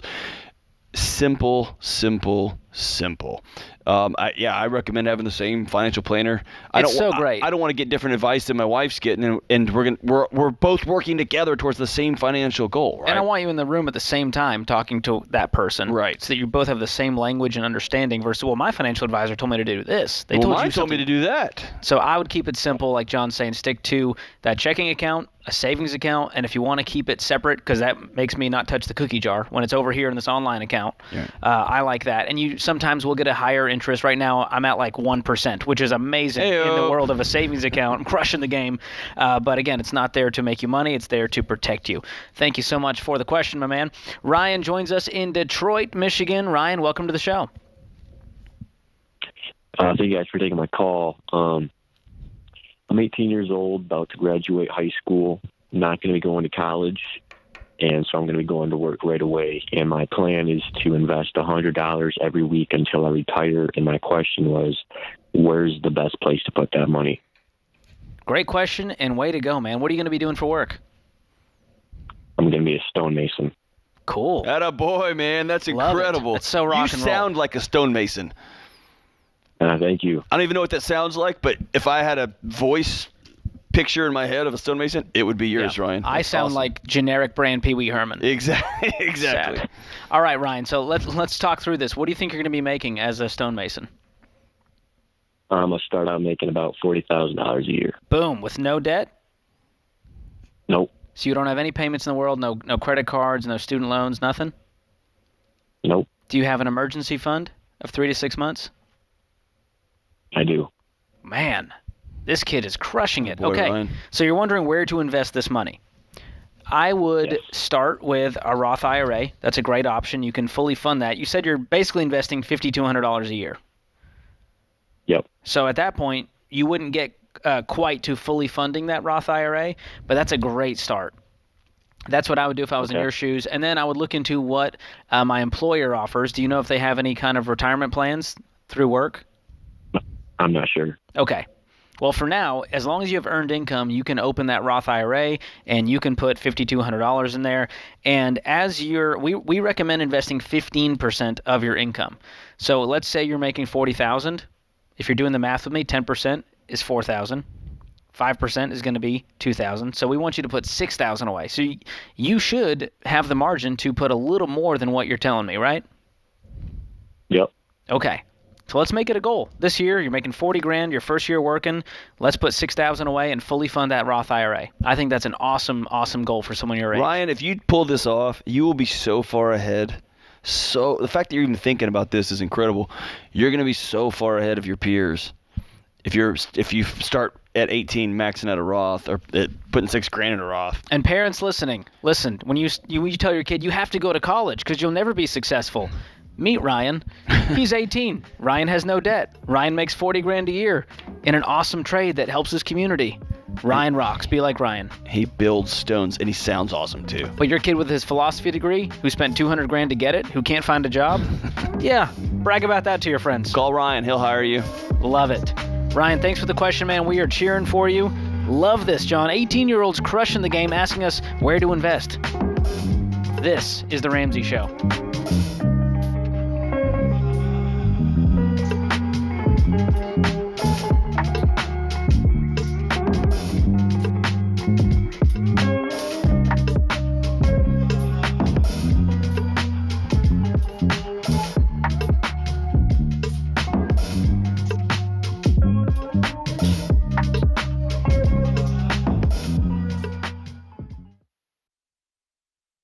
If you're not using Pure Talk for your wireless, you're paying too much. Pure Talk gives you the same great 5G coverage on the same 5G network as one of the big guys for half the cost. The average family saves over $800 a year. Go to puretalk.com and choose the affordable plan that's right for you. With their 30-day risk-free guarantee, you have nothing to lose. Go to puretalk.com and enter the promo code Ramsey to save 50% off your first month.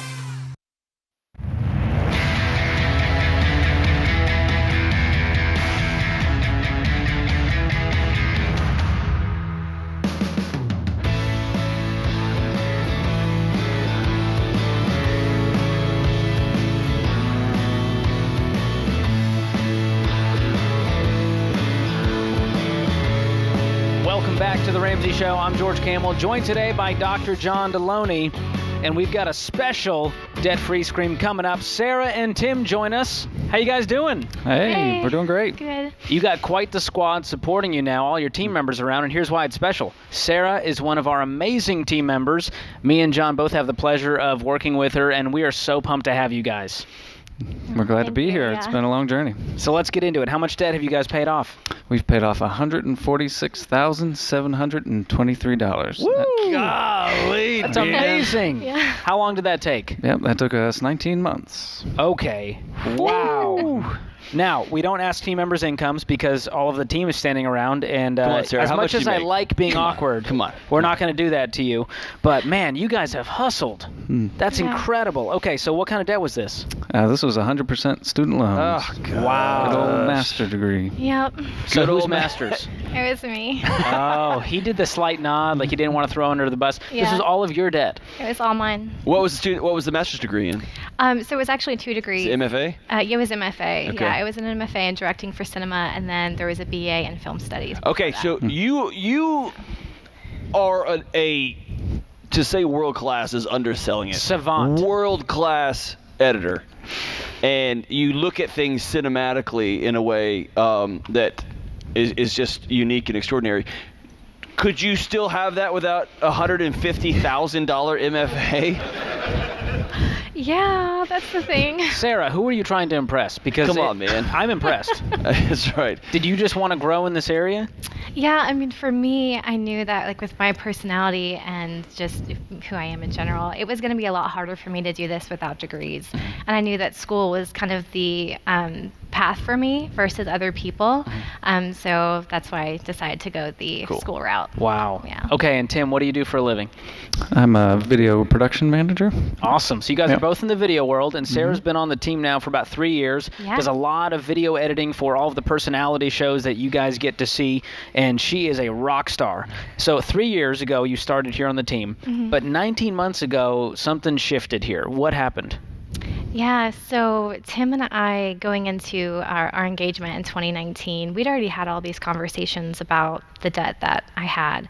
And what was pretty amazing is that Tim had about $20,000 of debt himself, and he paid all of that off before he even proposed. And so he came into this knowing that we had $146,000 worth of debt that was all mine. So when he proposed, we immediately started having conversations about the debt and how we were going to get it paid off. So we went into the marriage already with a plan. And so, yeah, we got married, and then we had our honeymoon, and then as soon as we got back from the honeymoon, we started having those conversations, and then we started budgeting around March, but then that's also when COVID happened, so we decided to just stockpile. So from March to November, we just stockpiled everything that we had, and then in November of 2020, we made our first, like, huge payment. And from then, it's just been a lot of jobs in between us. Tim took on several side jobs, I took on several side jobs, and we just hustled, and then we paid it off Thanksgiving Day last year. Amazing. So Tim, what did you think? Walking into this marriage, you're like, woo, I paid my debt off, and now I have a mountain of $150,000 here. Yeah, it was. I've never shied away from a challenge, so I knew our entire dating life, which was a couple years, that this was looming, and we didn't really know how much it was growing over time. And it's like a tumor, man. This is bad. You just sort of had it in the closet, like, let's just not look. Yeah, you never know when you log in and you see, oh gosh, this has grown. This has doubled since last time I looked at it. So that was always a low-level anxiety in the back of our heads. And then when we got engaged, we started to really dig into those numbers and say, hey, this is how long it's going to take. This is how much we're going to have to sacrifice. Yeah. But I was all for it. It's been a great, team building exercise, a relationship building exercise, and ups and downs. But we've got come out the other side of it stronger for it. And so from the beginning, I was kind of excited to dig into all of it. So can I ask you both a personal question that I normally don't ask? Walk through your thought process, because there's people out there that bring more debt to a relationship than somebody else, or there's somebody else who is participating in we're on the same team, we're moving forward together, but none of this is my debt, and I really want a new car, or I want to go on this vacation, but we agreed to do it. Like, walk through the guilt versus the, hey, we're all in this together. Will you speak to that? Yeah, so this was really hard. The guilt part of it for me, it just never went away, really. I felt so grateful that Tim wanted to marry me and knowing that I had all that debt. But this was very difficult for us. I think part of it was circumstantial. We're newlyweds, COVID happens, and then we're two completely different people with two completely different approaches to paying off debt and how to do that. Yeah, I don't really know else what to say other than that it was really difficult. We had to have a lot of communication, and there were days where there were a lot of arguments and there was a lot of disagreement, but we just had to continuously keep talking about it and keep learning about how the other person handles this and processes it. And yeah, we just took it. Some days it was just taking it one day at a time just to figure it out. Wow. Yeah, and for me, it was always in the back of my head, sadly. You never really shake it when you go, oh, well, I could go do this. Well, no, I can't. But, listening to the Ramsey Show and constantly hearing callers fighting through that same thing, then I'd be able to tell myself, it's we, not I. We're French now. Yeah. Oui. And we. And, constantly hearing that all the times Dave says it, it really just kept ringing in my mind. And here we are, got us through to the end. Wow. So what were these side hustles you guys were doing? Because you both work full-time, and you went, we're going to make this thing happen way faster. I don't know about you, Tim. I know, Sarah, full-time for you means you're up here till you're the last person out of the building sometimes. So what were you doing on the side after that? So it was pretty crazy. My days for most part was coming in at 7, staying till 4 or 5, then immediately going home and working till about 10 o'clock that night. Sometimes it was an additional 6 hours of work. So for me, I actually started doing contract jobs and like editing wedding videos, and then I got hired by this awesome YouTuber early on in the year, and I was consistently employed by her for 2 different YouTube channels for all of last year and part of this year as well. Wow. You guys are amazing. We're so proud of you. Yeah. Okay. So how does it feel to be debt-free? It feels incredible. It opens up so many doors, and we were in it for so long that our world kind of just wrapped around it, and we got used to telling ourselves no, and now that we're on the other side of it and we can start telling ourselves yes, it just changes everything. Yeah. Wow. And on the screen there, I saw a piece of paper that said Mac Dreamy. Tell me about that. Gross. Yeah. What is that? So I had this weird idea that I could get out of debt without having to change anything. I don't know where that came from. I should have known better. But part of it was for me just to be able to get through and be disciplined was keeping our dreams at the forefront. So he and I, when we first made our budget, like right after we got married, we wrote down all of our dreams, and some of them were like huge dreams. And then eventually I put them on a huge Post-it note, and it sticks right on our front door. So sometimes, like when it was really hard, I would see like Tim standing in front of the door looking at it, and sometimes I would be standing at the door just like staring at it and just trying to remind myself like this is a lot bigger than us, and this is what we want to achieve together. So yeah, we have a lot of big dreams on there, but it helped keep us going. Well, listen, sometimes shame paralyzes us, and sometimes resentment paralyzes us. And I don't want any listener to miss how heroic and brave you both were to, on those hard days, to get back up and keep moving, or to not let your keep, and then together y'all did something amazing. Y'all have completely shifted the rest of y'all's two's life because you did something really hard for 19 months. I'm so proud of you, man. Wow. It's incredible. How old are you two?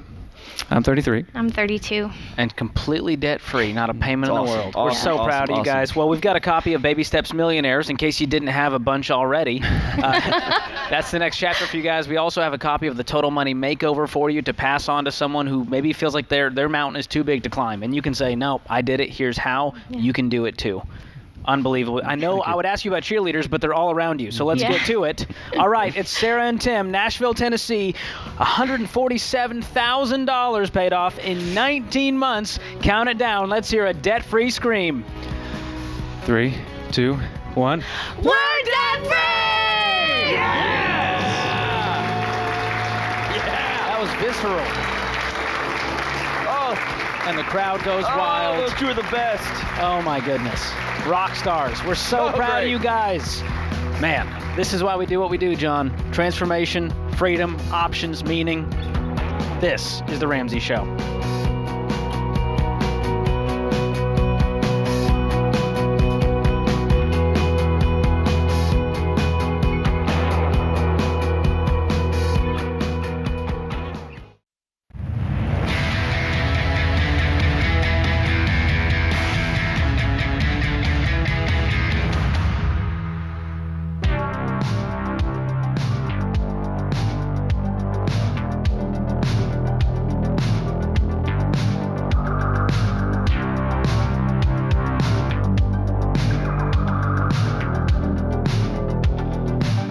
Our scripture of the day comes from Proverbs 15:22. Plans fail for lack of counsel, but with many advisors, they succeed. Ken Blanchard says none of us is as smart as all of us. Blinds.com's 100% satisfaction guarantee means even if you mismeasure or pick the wrong color, they'll remake your blinds for free. You get free samples, free shipping, and with the new promos they run every single month, you'll save even more. Use the promo code Ramsey to get the best deal. Today's question comes from Adam in Arkansas. I've been trying to get my wife on board with the baby steps, but have not been successful. We have a decent income of $150K, but are living paycheck to paycheck.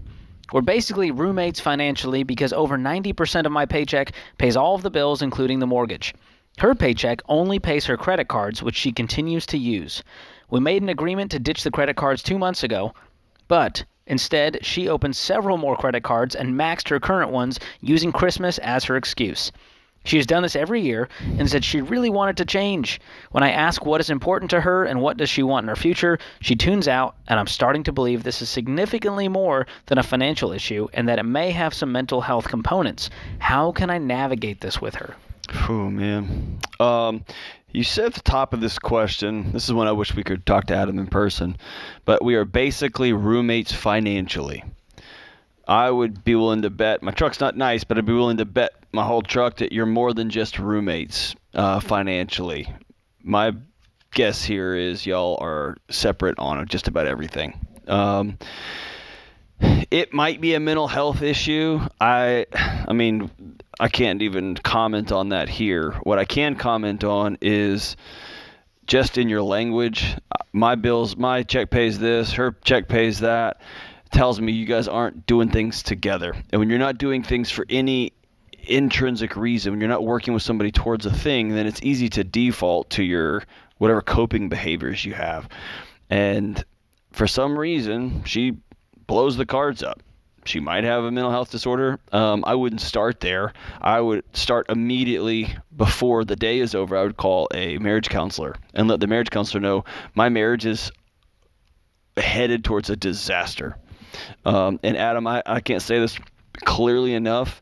Your marriage is in major trouble, like red flashing neon on lights saying danger, danger, danger. And you need to sit down with a professional right now. You got somebody who's not telling you the truth. You got somebody who doesn't appear to control their behavior. My guess is the story is much more complicated than this. Yeah. This is the tip of the iceberg is the spending problems, but there's a lot of language in here that makes me think there's a lot of work to be done, and I think this necessitates marriage counseling. Sometimes I say, hey, just go through Financial Peace University together, but this feels deeper, and there's more behavioral change and things that need to come out. So I would do both. Well, and let's say that somebody's married somebody with some mental health challenges. Okay, they're struggling. This is where when things are good, and people are taking care of themselves in a way that they can sit down and say, let's make some rational decisions here. That's when you put a freeze on somebody's credit. You both agree to it, right? Or I'll put a freeze on my credit. I'll say this in the first person. I'm going to put a freeze on my credit so I can't just go apply for credit cards. I'm going to disconnect Amazon Prime. I'm going to give up my ATM card, and I'm just going to have cash. I'm going to go to extremes to protect my marriage and the safety of our family financially, and to begin to get better control of my behavior. I got to practice new behaviors, and I may have to go full extreme here to do that. Yeah, absolutely. I would get in touch with a marriage counselor today. And I would, if she doesn't agree to go to Financial Peace University and just say, hey, just watch these videos with me, engage in a conversation with me, let me know what you're thinking about this stuff. If she's not willing to do that, I mean, there's not much else you can do to force someone to change their behavior. There's nothing you can do to force someone to change their behavior. They got to want to. So she's got to turn a corner here at some point, man. Sorry to hear that you're going through something like that. All right, Will joins us in Denver, Colorado. Will, welcome to The Ramsey Show. Hey, guys. How are you doing? Great. How can John and I help? My wife just had a talk with her mother, what will be my mother-in-law. And during that conversation, we found out that she has, nothing saved for retirement. She's touching 60. And, we're in the fourth quarter, and at the 2-minute warning, and we're down by, 20. So I was wondering, I don't know, because I'm in a tough spot. I'm hoping to reach out to her family members to see what kind of resources they have so we can help out Mom. And the only reason I'm concerning myself with this is because, I know if things go worst case scenario and, Mom has nothing, we're going to be the ones to be taking care of her. Right. You see the writing on the wall. Prepared. Yeah. And so she actually just got a job that pays less. She doesn't have anything saved for her retirement. They've got a little bit of debt. I think they probably have a truck, which they're supposed to have paid off by May. A few credit cards, which I have got to get them to stop using, but I don't think they're out of control. There's probably $5,000 or $7,000 in there. Hey, Will. Will. Brother, you're taking a lot on, and I know that you're looking down the road and seeing that you're going to be the person who she's moving in with y'all. Is she married? She's married, yes. Okay. Is it your wife's dad, or is it a step parent, or how? It's my wife's mom. I know, but she's married? Yes. Yeah, and it's a stepdad. Okay, yeah. okay. So here's the thing. You and your wife need to have a conversation about if mom has a stroke, if stepdad passes away, if like when mom retires when 70, 80, Mm-hmm. whatever. You'll need to have that conversation now. Would we? We did. Okay, so the solution here is, yes, I'm not going to let my mom be homeless. Mom would move in with us if she needed to. Sure. Okay, so y'all have established that. Now I think you walk backwards and say to mother-in-law and father-in-law, hey, good folks, here are some resources that have really blessed our family. Here's what I'm telling you. You can't go tell a 60-year-old how they need to live their life. They're going to laugh at you. Yeah, I get that. You know what I mean? And so you can make resources available for them. You can stay on the line. I'll send you a copy of Total Money Makeover that you can hand to them, right? You can give them resources. You can walk the talk. You can create boundaries if you want. But if your boundary is not going to be, hey, either y'all cut up these credit cards or you're not moving in with us in 15 years when things go south. You hear what I'm saying? Like, you're creating catastrophe 10 years in advance. And I want to give you some peace right now. Sure. All you can control on planet Earth is you, your thoughts, your actions. That's it. So how can you and your wife deal with the financial reality that's coming in 10 years or 15 years? Y'all can start saving. You can think about different work. You can start saving up to buy your neighbor's house, whatever that's going to look like for y'all. And you can give them some resources and try to be a good cheerleader. But you can't tell a 60-year-old, hey, you know what? It's about time you turn your life around, right? It's just not practical, and you're going to create more division than helping. Will, sure, no. I mean, we already – go ahead. I was just wondering, is your mother-in-law stressed out about their money situation? Or are you stressed out? No. Well, they've been ignoring it is the thing. Like my mother-in-law actively admits, like the husband does not manage money well. He was never taught how, so I don't really blame him for that. And she was never taught how. And so, I'm over here thinking, well, we do have some time to make some plans. And it seems like, we literally just had this talk yesterday as to like, hey, we want to make sure you guys are taken care of. We have some plans. Are you guys open to these plans? And if so, let me help you make some moves. What'd they say? And well, the mom's very open. We haven't spoken to the dad, not because we're hiding anything from him, but, he's got sons, and we don't want to feel like we're stepping on their toes.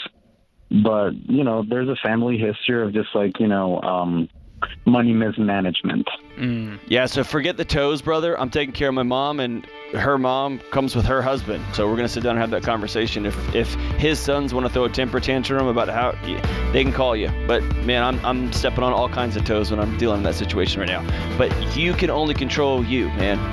It's a good word, and there's no laws against retiring broke, unfortunately, John. You can do what you want in America, free country. That puts this hour of The Ramsey Show in the books. Our thanks to James Childs, our producer, Ben Hill on the operating board there, and Kelly Daniel, our associate producer and phone screener. We'll be back with you before you know it, America. This is The Ramsey Show. Hey guys, this is James, senior producer for The Ramsey Show. Did you know over 18 million people listen to The Ramsey Show every week? And a lot of those people listen on one of our 600-plus radio stations across the country. To find a station near you, head to theramseyshow.com.